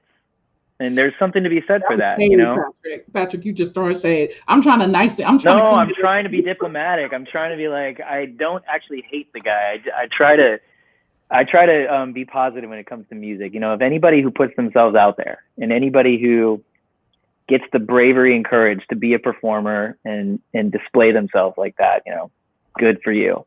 There's certain artists I just can't stand, and I'm like, you probably shouldn't have bothered. But it's all opinion, right? It's subjective, and that's what's so great about it. I don't want to change the topics, but I can't say enough positive things about my experience hanging out on Twitch for the last year. Okay. It's like we're talking about artists and their music and stuff, but I think that what it comes down to is just that. It's just like you can make good music or bad music, but if you're creating something and it's going to help somebody feel better about themselves, or it's going to put a smile on their face, or even if it's a sad song, it's going to make them recognize that emotion, I'm not alone. There's so much value in that. Right. And the DJs on Twitch who I've spent dozens and dozens and dozens of hours listening to them, watching them play, have been educating me so much on music that I didn't know existed. I hadn't heard since I was a kid, or never heard it in my life. And, it's why I buy the shirts, right? It's why I subscribe to channels and throw bits. It's like, you are being creative. You are putting out good energy into the world. And I want to reflect back to you how that makes me feel. It makes me feel like throwing money at you, right? Like it's a push pull. it's like a full cycle, right? Like I am a DJ playing music and people are appreciating that. And that's it. That's all I Right. need. That's all I Right. need. But more so as a fan and as a viewer and watcher and consumer of other DJs playing music, I'm just a sponge. I'm like, I'm in school. I'm in the only school I've ever enjoyed. I'm home. And Right. I feel when I'm just immersed in that, and again, you could be Bruno Mars making something I feel like I heard 30 years ago, or you could be Prince making something I'll probably never hear again in my life. It's the emotion that it creates is why I'm so in. It's why I just devote all of my free time to it. I just can't get enough. Right. Okay, Patrick, now it's time for your activity of the stream. Okay, randomly pull one record Hmm. from your shelf, and I need a story as far as what made you purchase that, or Okay. if it was good to you, or whatever. What's the story behind the record? Okay. So maybe this is kind of like Close your eyes. Flexville, right? Right. Close This your is like eyes. Yeah, close your eyes. um No, you can't. like that. No, okay. I'll do it like this. I was planning to pull this one, so I closed my eyes and I accidentally grabbed this one. Okay. Okay, go ahead. Go ahead. This is a Tribe Called Quest single. Okay. Tribe Called Quest is my favorite hip hop group, next to the Roots. Okay. I've loved them since 1991, Low End Theory. This is back to my friend Mike and I, who reconnected during COVID, Okay. and we're watching D Nice play on Instagram Mhm. and kind of got inspired, and that's what made me turn the turntables on. Okay. But this record, I haven't counted how many records I have. It's a lot. But this one is at the kind of the front end of me collecting. And I was a teenager. I discovered hip hop a couple of years prior to this record coming out. But I was Okay. starting to collect. I was starting to like really want to be a part of it. And the only way I could do that was just to buy the music. Okay. So I was reading the Source magazine, you know, I was subscribed to it. All my allowance money went to like, I was buying a lot of CDs at the time because I didn't have much in terms of DJ equipment, but I did have my dad's record player, and I was starting to buy records. And you couldn't go to the internet and buy records from Discogs or Amazon in 1993. Right. Source magazine had classified ads in the back sometimes for record stores. Okay. And usually they were either in like LA or New York. And there's this record store called Upstairs Records, and they always advertised in every issue of the Source. And they had like a little mail order form, Mm-hmm. so you could actually, if you didn't live in New York and couldn't go to their shop, you could actually order by mail, and that's what I did. So I had to go to my folks and be like, "Here's my allowance money. It was like $5.82 for the shipping and handling and all that," and I mailed away. I used to mail away for records. Like when I started collecting, I Wow. write, handwrite on a mail-in form, and you had to write the check for the specific amount of shipping and handling and all that, and hope you got it right, and then mail it away, and then like hope a month later a box would show up. And then Wow. I ordered this one incorrectly because in the Source mag, they were announcing the new Tribe Called Quest record, which was going to be Midnight Marauders, Okay. and it was going to come out like in the fall of '93. But the new single was going to come out late in the summer, and the single was going to be called, it was either going to be Electric Relaxation or Oh My God or one of the songs from Midnight Marauders. It was not going to be a World Tour. But I ordered based on what the Source said was coming out, and I was like, Tribe Called Quest, Oh My God, or Electric Relaxation 12-inch, because I hadn't heard the songs yet, but I knew I wanted to buy the first 12-inch from Tribe Called Quest that came out from the new album. Okay. And it was a World Tour, and the guy at the store figured out, he knew what I meant. He knew that I wanted the latest Tribe single, and he just sent me the correct one. And it was a World Tour. And so again, the story was more about how mail ordering used to be such a big deal, and that's how you got records back in the days if you didn't live in a major city that had a record store or had hip hop records in stock. I lived in Lansing, Michigan. I had to send away by mail. Wow. So just like that started the whole labor of love, purchasing. There was actually a used record store in East Lansing, Michigan that I would go to. They didn't have a lot of hip hop, but occasionally they did. And, they would get records from the DJs who worked at the college radio station, they would get the free promos and records and stuff. They would sell them to the record store, and then I'd go buy them from the record store. So that was how the collection got started too, was just buying old DJ stuff in the early 90s from a local record shop, or mail ordering away old school. That is like the best story I've heard. Like, wow. Okay, wait, Patrick, can we do one more? And this time I need you to close your eyes. Okay. And pick something. Like, pick something random? Okay. Yeah. All right, I will do that. This is the rock shelves. These are the hip hop. This is the funk and soul. So let me see. What do you want me to grab from? I don't know. We didn't give them enough time. We need to give them 30 seconds. What do you guys want him to pick from? The rock collection, the rap, hip hop, jazz, country, and western. Like, we might be boring the crap out of everybody. No, we like a good story. Okay, so that's nice. That's a nice bite. Says she wants to hear rock. Okay. I'm not looking. You see me not looking? Oh, I got a bunch of people saying rock. Okay, cool. Okay. I pull. Here we go. I didn't cheat. I swear. Here's a Police record. Okay. Yes. So first of all, let's one belongs. Art. Wait a minute. Let me make this. Well, that's the story. The story is about the art. Okay.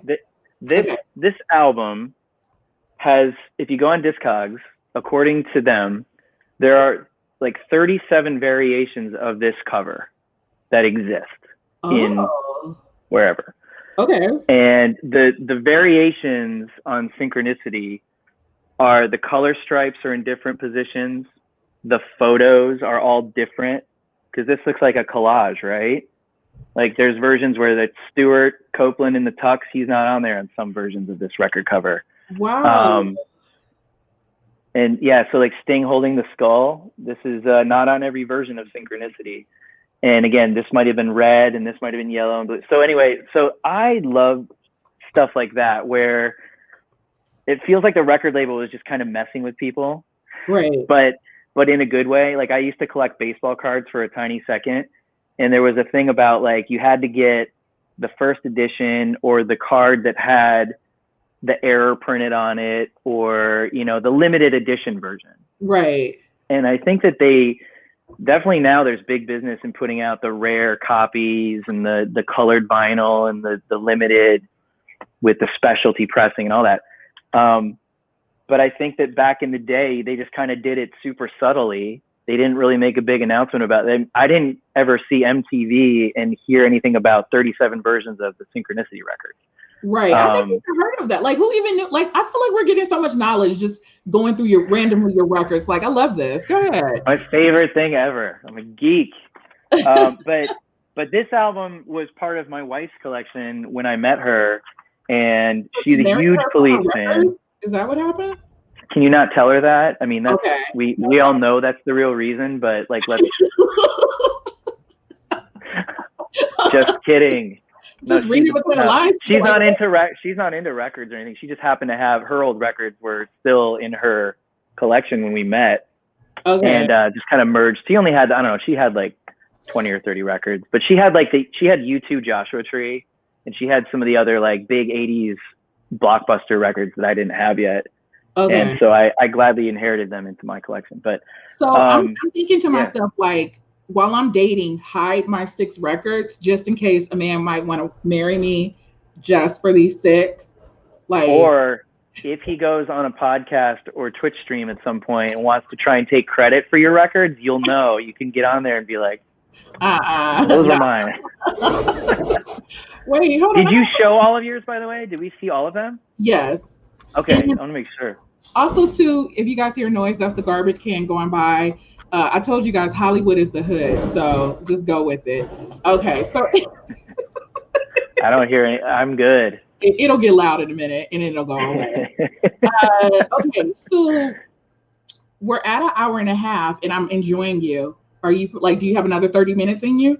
Sure. Okay, we'll go to 2, and then we'll end there. So now that we're coming to the last 30 minutes, hold on. Let me just check this chat real quick.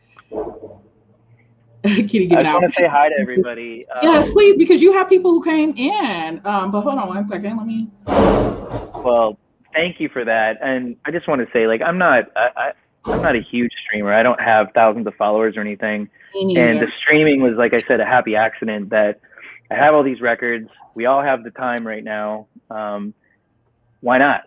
And it was also kind of like, I've always been a fairly shy person. I've never been the most confident person in the world.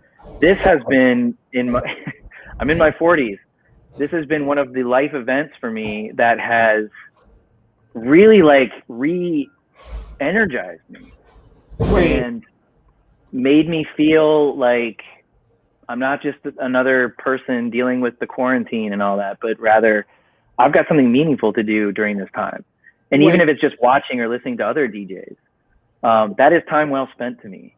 Because like I said, I'm experiencing, there are songs I've heard in DJs channels that were just like, it's like the same reaction I've had being at a concert and they play that one song and there's thousands of people all just like, you know, singing along and feeling that emotion as one, which again is the power of music. And I've had those same experiences in Twitch channels where some DJ drops something and the chat just goes crazy, and you could tell everyone's just besides themselves with excitement at what song's being played. And I'm just again, I'm in my 40s doing this for the first time, never a career DJ, but having so much fun and more fun than I've ever had before. This is so much fun for me. Sorry, I had to mute you. It got real loud. Listen, okay, so wait, so the room, speakers. Right, we're going to talk about that in 1 second. Thank you, Tommy, for inspiring this. So anybody, if you have any questions for Patrick, or if you want him to pull off another record from the wall, I actually could do that all stream with him because I find Here's another one. But I don't want to bore you guys. But yeah, if you have any questions, I'll highlight it and he'll talk about it. Right now, Tommy is first up with the speakers. Let me see. I kept hearing a tweet during my Zoom meeting today. Finally took my earbud, turned on. It was a battery sensor to my smoke detector. Oh, great. Oh my goodness. Don't pay attention to the smoke detector. Okay, Tommy wants you to talk about your speakers, and I'm going to go on mute while the trash man is going by. Okay. Tommy, I like your name, by the way, Clips. I've never owned a different set or brand of speakers. I got these at Fry's Electronics in Palo Alto, California about 10 years ago, and they're my favorites. They're just bookshelf. They're not like super high end. They're the Clips RP150M. So I think they're monitors. God, they sound good. And they sound good in my little space for sure. I'm a huge fan of that company and the speakers they make for sure. Rest in peace to Fry's Electronics, who is now going out of business. I know. It used to look like a like Cowboy Central. And do they have them in LA? Fry's? What, Fry's? Yeah.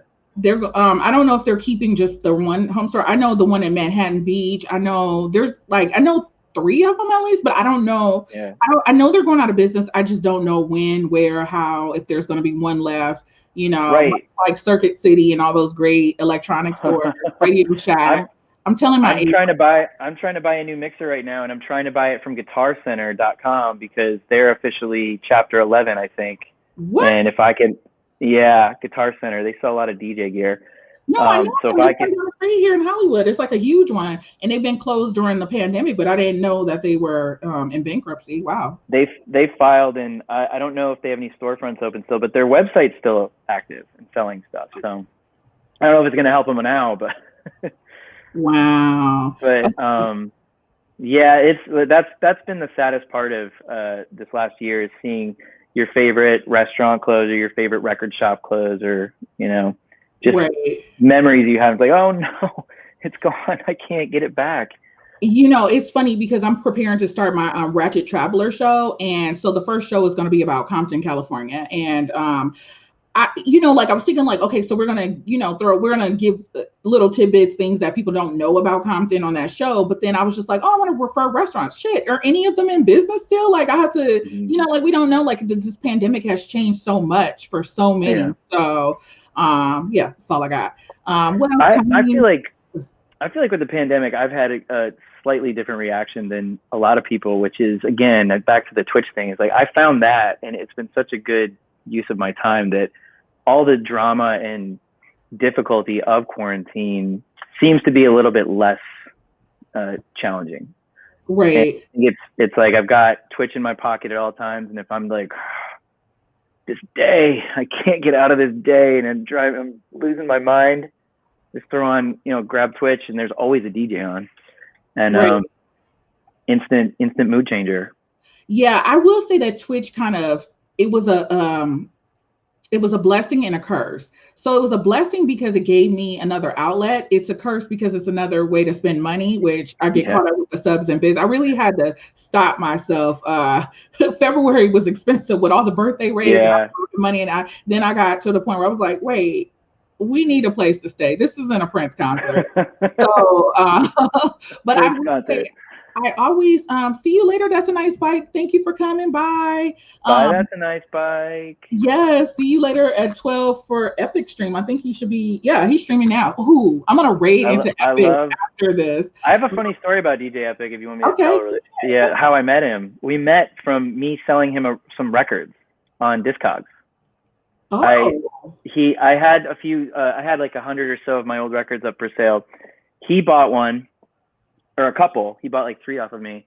I didn't know him, but I'd already been on Twitch, so I'd already been like. And again, my starting on Twitch with playing records was really a way to hang out with my brother in Florida, who lives there. And we love music so much. We grew up like in a lot of the same 80s music and bands. Great. So it was like, hey, jump on my Twitch channel at Friday nights and I'll just play some of our favorite stuff. And it's just a way to hang out. It was really like intended for a smaller audience. But it started getting into what it is now, which is now I'm playing records for anybody who wants to drop in. And again, it's my favorite hobby in the world. And I'm constantly adding to it, buying new records. But back to Epic. So I've been on Twitch. I knew what it was. I didn't know about him yet. But this was say like last June, July. Okay. So almost, yeah, quite a while ago. And he bought from me and the records got lost in the mail. No. And he was like texting me, he's like, dude, where are these records? And I was like, shit, I don't know. Here's your money back. Like I felt bad. I didn't want to rip him off at all. Right. I didn't know the guy. And he even like, I had one of those Friday night, just hanging out with my brother, like 3-person Twitch streams going on. And he came in my room. He's like, hey man, where's the records? Not to pull on you. Wow, that's so ratchet. I love it. I would do the same. Exactly. I was like, good for you, man. But I gave him his money back and he's like, no, I get it. It's not your fault. Postal Service is messing up. And the records came pretty quickly after that. And it kind of became a joke, like, we'll mail each other records. It'll take 2 months. We live 2 hours apart. He's in Sacramento and I'm in the Bay Area. So I was like, next time you want anything or I'm selling anything, I'm just going to drive it over to you. Right. But then he's like, well, I have a Twitch show and I'm just getting it started. And, if you want to stop by, you should. And I did. And I've been watching his sets since like early last summer. And multiple times a week, DJ Epic. There's a reason he has over 10,000 followers now. That guy grinds. And he's good. He's so good. He's so educated on music. And that's what you can tell, like he does it for the purity of it. You can tell DJ Epic plays music because he loves it and how it makes him feel and how he wants to give that feeling to other people. That's exactly the same reason that I do it. It's the same. I don't have his audience. I don't even have anywhere close to it. I don't think I want to get there either. Like I praise him, and he's so good at what he does. The point is, it's all about the passion of music, though. Right. I was just going to add, and this is for all the DJs in the room. I keep saying, and me and Manny were talking about this yesterday, when you chase your passions, everything else will follow. So with Epic, which you guys know, a lot of you know, I'm his moderator, and his mods are also in this room while they're in his room. But listen, I was telling Epic, I was like, have you seen that movie Soul? I'm like, because when you get in a zone, you remind me of that character. And he was That's a great movie. Oh, he was like, I haven't seen it yet. And I'm like, no, you really should go and look at that movie. Now, that movie had a lot of people who hated on it. I loved it. I watched it twice. It has some deep subjects there. But as a writer, I get in the zone. And so I immediately related to that. Even though he's a musician in that movie, I think everybody should watch that. But, the goal should never be, I want to have the most followers, because with that that power comes great pressure. You don't want that Yeah. on your back. Even for me being an influencer off of Twitch, the more people you have following you, the more people you have grabbing at you and judging. And if you say one thing, or they'll get upset, like you didn't pay attention Yes. to this day, or they all feel like they're number one. You don't want that on your back. Yeah. Yeah. And if you do have it on your back, you have to have a certain personality, like I hate to say this, but the Kardashians, they're built for Yeah. that world. They're Yeah. like, you have to be plastic. So chase your passions, and then the respect will come, and then everyone else will attach onto that. But yeah, he's dope. Epic. I have so many great things to say about him. The way I His discovered, whole I was I just was gonna gonna say say, his whole attitude about just like, you gotta be your authentic self. right, He's like, I play what I want, and the audience has followed me or come to right, me, right, versus trying to win over people or get, like, acquiring followers and listeners by unnatural methods. That's not him. He's in it for the purity. It's a very organic thing that he's built, and he's doing what he wants, and people have gravitated to it. right. The way I discovered Epic, as well as it's a little fuzzy on the camera I'm looking at in the room. Oh, maybe that's just me. I need to refresh. Whatever. You're very clear to me. You're good. As long as I'm clear to you. Okay. You are so clear.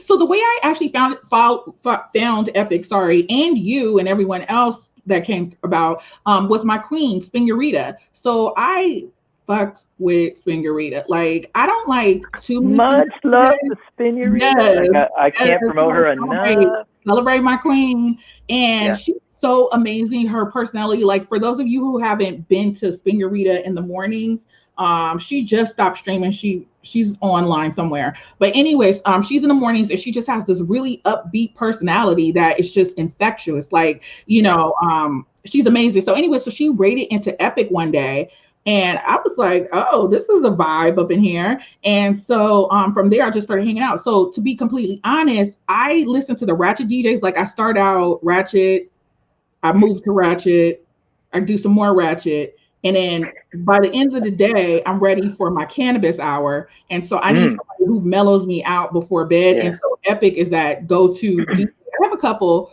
but I love that, just the unwind, the edible is kicking in. And Epic, he's so PG-13. He has a little bit of ratchet that comes out every now and then. You catch it. His wife is dope. She said she's the ratchet one in a relationship, which I love, because you need all the PG-13 dudes, the L7s as we call you. You always have that ratchet wife. And so they well, somebody has to put up with us, and it takes a lot, Right. And so anyway, through Epic, I met DJ Morse Code, and recently I got brought on as a moderator, which I thought that was the greatest. That was my lifetime achievement award. Like, what? You want me to be a moderator? Mind you, I'm the world's worst moderator. Like, I'm just waiting. I haven't seen that. I'm waiting for the day to come. You do a good job. It's but not the moderator's job is to just be a presence, right? Like, not even be a cheerleader and like get people emoting and going crazy, but rather just like make people feel welcome and keep the vibe steady. The vibes in. Listen, you go for late night sets when the edible's kicking in. You want a mellow vibe, right? And, I'm like the world's worst. Like, Tommy's saying not worse than me. No, I'm the worst, because like I have 5 different tabs open. I'm a social butterfly, and it's like hard for me to stay in one place. But I do come in, and his moderators are here. They're lurking, but they are amazing. And so it was just a great honor. And then so when I became moderator for Epic. Initially I was just like, okay, I'm gonna moderate for him, and he's gonna be my only DJ. Like, I don't want any other people. I can't. This is too much. Morris Code slid in my whispers, and he's the more ratchet. Like, he's the polar opposite of Epic. Still dope, but polar opposite. He's the ratchet. He's gonna do. We talk, like, if he talks about an acid trip, I'm like, yeah, I'm there. I was on an acid trip for Christmas. Like, what? Yeah. I was on a different. Morris is awesome. Like, and that's my favorite thing about Twitch. Right? Those guys actually play kind of similar stuff at times, right? Or like pulls in the same genre, but they're different personalities and different vibes, different feel of the room. Right. So It's more so did. we're living in some type of like utopia right now where Twitch. I mean, I think that it's all going to come crashing down at some point, and Twitch is going to start copyright infringing and all that stuff. But Right right now, now, licensing, I found out. So as long as we're playing live music, we're all good. Because I was playing Throat Baby on Sunday. I don't, whatever. It is what it is. Anyway, so I was like, damn. But I was told, like, you know what they're gonna do is mute that out. yeah, So it's sticky if you do the replays and you have a lot of music, then they'll start muting. Like, have you experienced that where they muted any of your past episodes out or the music? most of my audio the next day is muted out. Okay, so that's why Because I play the whole songs, and I don't even mix or like cut off early songs. I like play the full 8-minute 12-inch version, like to the bitter end. right, So right. You know what? But it's fine. It's like radio back in the day. You know, everybody used to cling to the radio. Like Twitch is giving you radio vibes. Like fuck the yeah, past. You didn't make it. If yeah, you didn't make it for this Patrick interview, it wasn't meant for you. But everybody who's in this room, in this space right now, you were supposed to be here listening to the messaging. You might have got one gem, but it was meant for you. Forget that's right. everybody else. Like, who cares? Like, we missed a record. Just catch the next one or whatever. It'll come when it's supposed to happen. So, yeah. So, Can you imagine? I was just gonna say, can you imagine when Prince had to make his radio edits of like his 8-minute cuts? He had to like trim it down for radio play. Oh, right. I bet he was just like, I can't trim my baby up. Like, how could you do that? Right. Bye, Raider D. Jeff. Thank you so much for coming. So to conclude the Morse code story, so yeah, not too like less than 24 hours, he slid into my whispers and he was just like, hey, so we kind of have the same mods. Hold on, now the block is hot. Hold on. Okay. It's adding to the. No, it's cool. I like it. I tell everybody, Hollywood is the ghetto. Okay, just to let you know. But listen, I've been there in the last couple of years, and I can confer. Yes, it I thought it was a good neighborhood. I really did. I love my building. It is the ghetto. Anyway, are you near Sunset? Or I can walk to Sunset from here. I'm right actually up a. Wait a minute. I don't want to give my coordinates. Yes, you know where I'm at. Yes. That's a part of LA. When I go down to LA, I just like to hang out in that area, like because there's clubs, it seems like there's a lot of music in there. There's record stores, yeah. Crackheads, meth heads, everything is here. People who fly weird. Yeah, people who fly in from Middle Earth wanting to be a star. I can see the Hollywood sign here, like all of that. Yeah. Anyways, so to the whispers, and he was just like, so we have the same mods, and so you might as well just come on over. Like it was like conversational. Like, yeah, just go ahead, do it. Like he was very persuasive, huh? Yeah. Like so now I'm thinking to myself, part of me wants to hang out with Ivy and DJ Morris Code. Like I really do. But then also, what are they gonna get me into? Because he did that so effortlessly. like we should all just. What am I gonna get talked into? Oh, that's right. Like we should just all go on to an after trip. Like now that'd be the easy part. But what else are you gonna get me into? Imagine if he wanted you to do something and he was playing like your favorite record at the same time, and it was just like just changing your brain. Like it was completely controlling you. like power music.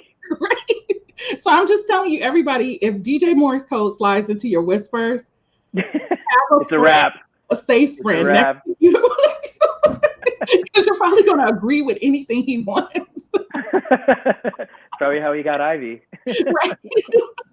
Now that Ivy, she can talk me into anything. I love Ivy. No, zero disrespect to a single streamer on Twitter. I love Ivy and Morris and Epic and Kitty and everybody. I'm a different man than I was a year ago. Now I'm this like hippie who's just like, I love everybody. Music makes me so happy. And I'm on my streams. I'm like, I love you guys. I love you. Right. That's authentic. I'm not gassing anybody up. And I didn't feel that overwhelmingly before this all started. Right. This avenue I'm on, or this, just even if it's 5 people in my room hanging out, I am elated because somebody is listening. And it doesn't matter who it is or how that music, it matters how it makes them feel. But if they're feeling something, right, and they're taking their time, I'm just so flattered. And I'm just like, thank you for giving that to me. That's the gift to me. really quickly, I want to give a shout out to Mama Ivy as well, because that's actually the person Oh, in the family I really want to hang out with. Now, that's Mama right. Ivy, I've been trying, like I told her, as soon as this is all over, girl, we gonna come and we gonna go clubbing. We gonna do some Jaeger bombs. We gonna like Mama Ivy. I Yeah. just really, if there's that one person on Twitch that you really want to be friends with, it's Mama Uh, Ivy. Like there's several people, but I really just want to hang out with Mama Ivy. What's up, Dipper? I'm I sorry if I'm saying your name wrong. What's up? Thank you for coming to the room. Also, I can't too, think of a person, Mama. I can't think of anybody just bursting with more sunshine and positivity. She makes me feel good about myself.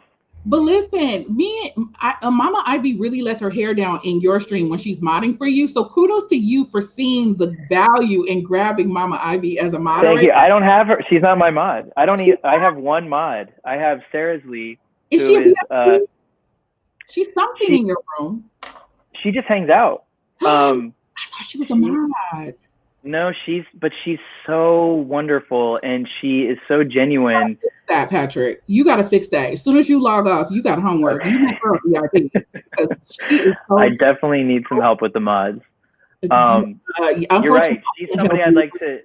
She's Pick one somebody from I'd like to hang out with her after this. I'd like yeah, to send her books in the mail, or like she's the type of person you just kind of want to like always check in because she makes everybody else feel so good.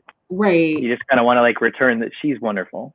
But when I love she's in her. your room, she really lets her hair down and she's talking and and I'm just like, I really want to hang out with her. Like if I had to pick between the three, now I'm scared to hang out with Ivy and Morris Code, but I do want to hang out with them. But if I had to pick like at gunpoint, like you pick one, it would be Mama Ivy. And But then I've Foxy. And then and the dog. Absolutely.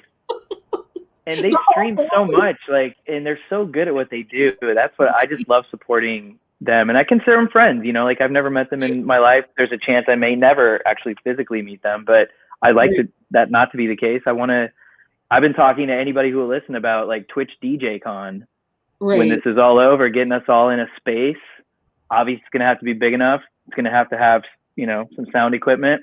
But can you imagine several dozen DJs and hundreds of people just making our own little festival and just like spending several days just like soaking it all up? Well, it definitely need to be multiple days because there's a couple of DJ circles that I hang out in. So like, okay, so we could talk about the Epic Circle, which so I'll call them the Vinyl Crew because again, I told the story of how I came about being the mod for those two DJs, but I will say the vinyl community has turned me out. Like I like vinyl. I've heard it, of course, through YouTube, but I didn't have this deep respect for it until Twitch came about. So that was the education I got from here, and I realized how it's better. So what was the turning point is Epic had played a song which I teased him about because I'm like, you put that fucking song in my head and I can't get it out. Let me put my Spotify real quick because I need to tell you. I've bought several songs. I bought several records off Discogs thanks to Epic playing them. Right. Okay. Let me tell you. Hold on 1 second. What is this song? Okay. So a lot of the young people in this room probably won't know this song, but it's Renee and Angela, I Love You More remastered. Yeah. No. And so anyway, I just heard it this morning. And he geeked out over it. He was like, the horns. And I was just like, yeah. Yeah, but I was high. I was so fucking high when he played it. And I was like, yeah. But like in slow motion. Yeah. Wow. What's your favorite edible? And so I sobered up the next morning. Like if you've ever done edibles, you wake up and you can hear and see everything. It's like in crystal clear. It's like, wow, I'm alive. Like the shit that I do medical grade edibles. So it's like, wow, I lived through it. And so, my favorite thing about that is when you wake up the next morning, you're like, oh, I think differently now about that. Or, oh, I didn't think that thought yesterday. Yeah, it's really fun. So that's been every day for me during this pandemic. So anyways, so all I can remember was Epic geeking out over these horns, and I could hear the horns, but I couldn't remember the song. So I kept seeing Angela Winbush. So I went into the room. I think Tunji was there. Matter of fact, that's how me and Tunji became friends because Tunji was trying to help me figure out what this song is. Yeah. anyways, I'm like Angela Winbush. It was like Angela Winbush song, and I'm like Al Bundy if you've ever seen that Married with Children episode where he's trying to figure out what the song is, and I was like, I think it says "I love you more." It's like "I love you more," but you can't do that in text. And so Tunchi is like killing himself trying to find this song. So I was just like, fine. So I waited till Epic started streaming again. I was like, hey, do you by any chance remember the song you played yesterday? He's Mm. all on some. I delete everything after I finish streaming and from mentally. And I'm like, really, Epic? So he was like, but I'm committed to helping you. And so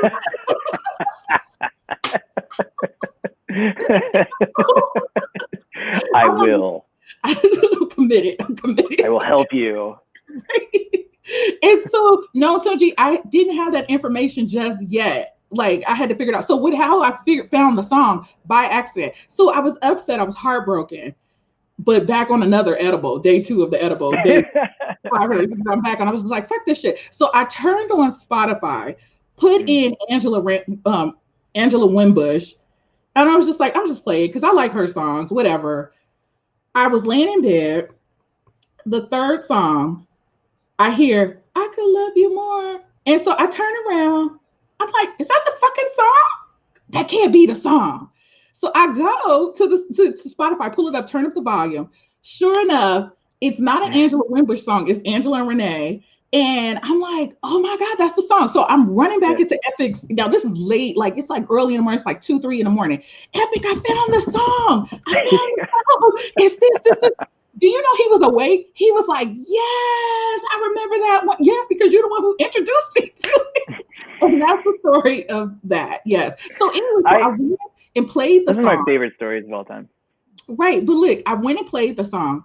It did not sound as good as it did when Epic played it. So that's when I knew vinyl is a drug that you will never be able to break the addiction. Once you get turned out by that, that's that. And so that's how the story of how the vinyl community turned out Kitty. Yes, there we go. I love that story so much. And there absolutely is a different experience listening to the same song on vinyl versus another source. There's it's just different. It's and you know, I'll say this. A lot of the DJs, I've seen more of the DJs who started doing like digital. They're now, if they were vinyl DJs before, now they're kind of bringing it back out on their streams. Right. I've seen DJ Get Live, who's got a pretty big following. He's based in New York. He plays every weekday morning, 9 o'clock in the morning, out here in California. Right. He has like what I have, just shelves of vinyl behind him. Right. But usually he's using Serato. But lately, I've been seeing him bust out the vinyl more. And I have to imagine that the trend of there's more vinyl DJs coming onto Twitch, and just vinyl's at an all-time popularity right now. It's being sold at grocery stores and Walmart, It's everywhere. And the thing about that stuff is those are like, if you see a Pink Floyd record at a grocery store, there's a chance that it's maybe not pressed at the highest quality, just because they're, the record companies now are like into making money, and they're quickly putting stuff out. Right. But those original copies, and when those records came out, or, in the 60s, 70s, 80s, 90s, on vinyl, there's no substitute for that analog sound. Okay. I have no idea how they put that fidelity into a substance like vinyl in the grooves. I don't know how that translates at such a high fidelity to our speakers. But the thing I was going to say is, no matter what, when we're listening over the web, it's already converted to digital, right? Whether it starts as vinyl or whether it starts as an MP3. Right. The DJs who are playing MP3s to start with, and a lot of them are playing edits of MP3s, so you can tell like the producer's chopping up already compressed files. By the time it's going across our internet speakers, it just, to me, you can hear all that digital noise and all those artifacts and all of that like compression and alteration to the core sound waves. It just doesn't sound right to me. If you listen to vinyl, even over the web, if it's like my stream is such that I've got everything going analog out to the computer, and then once it's in the computer, it converts it to digital and goes across the web. but I try not to put any other digital filters or anything else on my sound because I just want it to be all analog before it goes out the door. Right. So you're gonna say, you were talking about Epic finding that Renee and Angela song, and you'll never forget that night, right? When you found it, and then you ran to Epic's room, and you're like, I found it, and you'll never forget how you're like, this doesn't sound the same, right? Like, it sounded different when Epic played the vinyl. Those memories will last you forever. Like, that's what my favorite thing about music is. Just, it's such a great Rolodex of, you know, timestamps.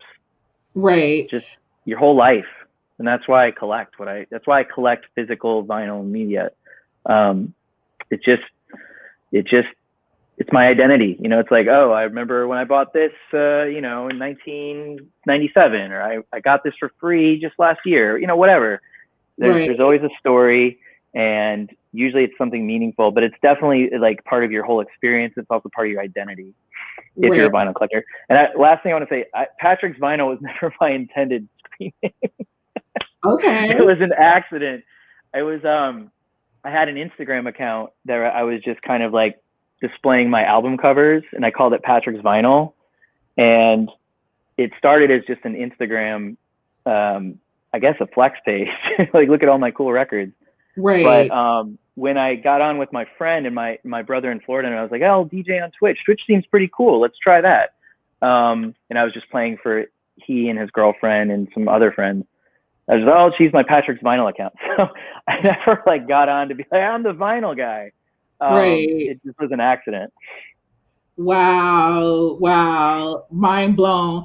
Listen, okay, so we're at the 2-hour mark, and I have to release my moderators back into the wild because they're not faithful to me. Like, they love me in the moment that they're moderating for me, but I do know that they cheat. And I encourage that. You should definitely go and explore other people, but I'm confident that you'll come back to a Scorpio, because who else gives you the best abuse? No one. So I want them to go off and have a life and moderate for the other people. Listen, if you need DJs, you can go try to recruit. It's fine. This is all we do. They're like the best. Like in a lot of their job is harder than ours in some ways. You know, they have to like keep the order. Right. And it's not easy.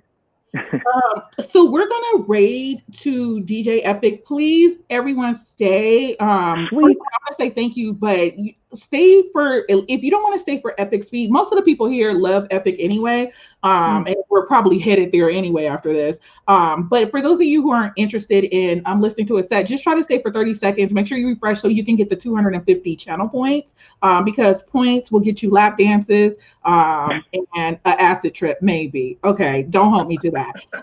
Patrick, I love you, Kitty. You need to be on your show. You need to. Look, I'm dominating Scorpio. No, we're going to talk about problematic artists and separating the art from the art. That's going to be our live podcast next. Oh, DJ Gemini came in here for you. Like, so he was saying hello to you. Oh, Gemini. So remember I was talking about the Prince streams? Uh-huh. He's going to be my collaborator on the next one. Does he know that Prince is my father? Do you know that, DJ Gemini, that we're talking to royalty? I just want to make sure he knows. Okay, he needs to know. No, DJ Gemini is dope. He's like, I'm just getting to know him. I just was in his stream earlier today. He was playing like all New Jack Swing and Teddy Riley stuff, and it was so good. Oh, and he's got like. Can he put his link in the room? Put your link in the room so we can follow Gemini, you. For sure. And everybody else who's in the room who streams, please go ahead and drop your links, because we're all about following. We are a supportive community here. And yeah, when you come on, I will dip. I probably will troll you, but I'll be there. So yeah, I'll follow back. And then Patrick's link, Fran Boogie, a wonderful moderator. She just posted your link, Patrick. So there you go. Shout out. Is it Miss Fran or Fran? It's Miss Fran if you're nasty. But the rest. Yeah, or Fran. Respect to both Fran and Miss Fran. Yes. I love it. And you know what? The Stop the Hate movement over the weekend, how cool is that? Like, again, another favorite thing about Twitch is how you can create so much awareness and bring attention to important things just by, you know, putting it to music or having several DJs support such a movement. And that's how we're going to actually make change happen, is at the grassroots level. And Twitch is the grassroots. And we have a choice to make. Like, we can all now be a force for good and use our music to motivate people and bring people some positive energy and, affect their mood in a good way. Right. That's kind of my whole thing, is if there's one person out there who was in a bad mood and then they went in my room and then they were suddenly in a good mood, mission accomplished. Right. Like, I feel like I'm doing good work there. And again, I'm not trying to make any money here or get tens of thousands of followers. That would be great, whatever. But I'm in it for trying to make myself feel happy, but more so, I just want to share. I just want, like, all these records do no good sitting on this shelf for me to just listen to by myself. That's really boring. I want to share. Right. I 2000% agree. So we're wrapping up here. Thank you to my moderators that came through. So of course, Miss Fran, because I am nasty. Miss Cat, hey. I'm going to try to get Cat back on. Cat was so gracious enough to be my first co-host. And so I'm going to try to figure out how to get her back on. I know her schedule is busy. And also Fran and Kat's birthday is coming up. So yeah, they have their own emotes. Kat just posted Fran's emote, if you see that. And then Fran will, in a few seconds, post Kat. They'll go back and forth. But they have these really dope emotes from Tim Tone's room. What else do I want to say? Oh, Terry came through. Shout out to Terry. And yeah, thank you, everyone. Oh, she just posted her Cat's emotes. Those are the most amazing emotes. I need to get my emotes going pretty soon. Thank you again, everyone, for coming. Patrick, amazing. We are gonna see Patrick. I'm gonna figure out ways to keep bringing him back, because he talked about he was shy and he was nervous, and I didn't believe it. I was just like, it's gonna be okay. Kitty, was it painless? It was pretty painless. I want to thank you. Yeah, of course. It was okay. When you asked me a couple of days ago, it was not even a question. But not only that, you obviously, you're very good at what you do. I saw you on a Monty Experiences show talking about bringing our Twitch streamers up and how to help them out, monetize and all that. I mean, you're so knowledgeable, but I can tell that you're just a person who really loves to help people. You are a genuine person, and can't say enough good things about people like you, and you in particular. Like, it's a rare thing to have somebody who's that selfless. So I just want to thank you for inviting me here, and thank you for being yourself. I appreciate you so much for that. Okay, so Patrick, you stay put, because we can hang out in the green room just to talk for a second. But I'm gonna raid to Epic first. So okay. So this is how it's gonna go. I don't know if I have to tell everybody this, but I'm gonna raid. Patrick, you say hello to Epic, and then we come back to the green room. Okay, perfect. Okay, everybody, when you get to Epic's room, scream Kitty Bradshaw from the top, just the rooftops, like you just get his attention. And then say Angela and Renee. Like, no, don't do Kitty, Bradshaw. Kitty told us about Angela and Renee and edibles. That'll be our third episode, is on edibles. Right. I'm gonna try to figure out how I can get Epic on this show. That would be amazing. No, do you know who the real DJ AK-47 is? I've heard that name, yes. Okay, she's awesome. She's based in LA. She's been doing sponsored streams where, in fact, one of her sponsors was called Gassa Gummies. Oh. I believe they're a minority-owned business based in the Bay Area. So she was featuring them for that, but also for their products. And she was doing giveaways. And I won.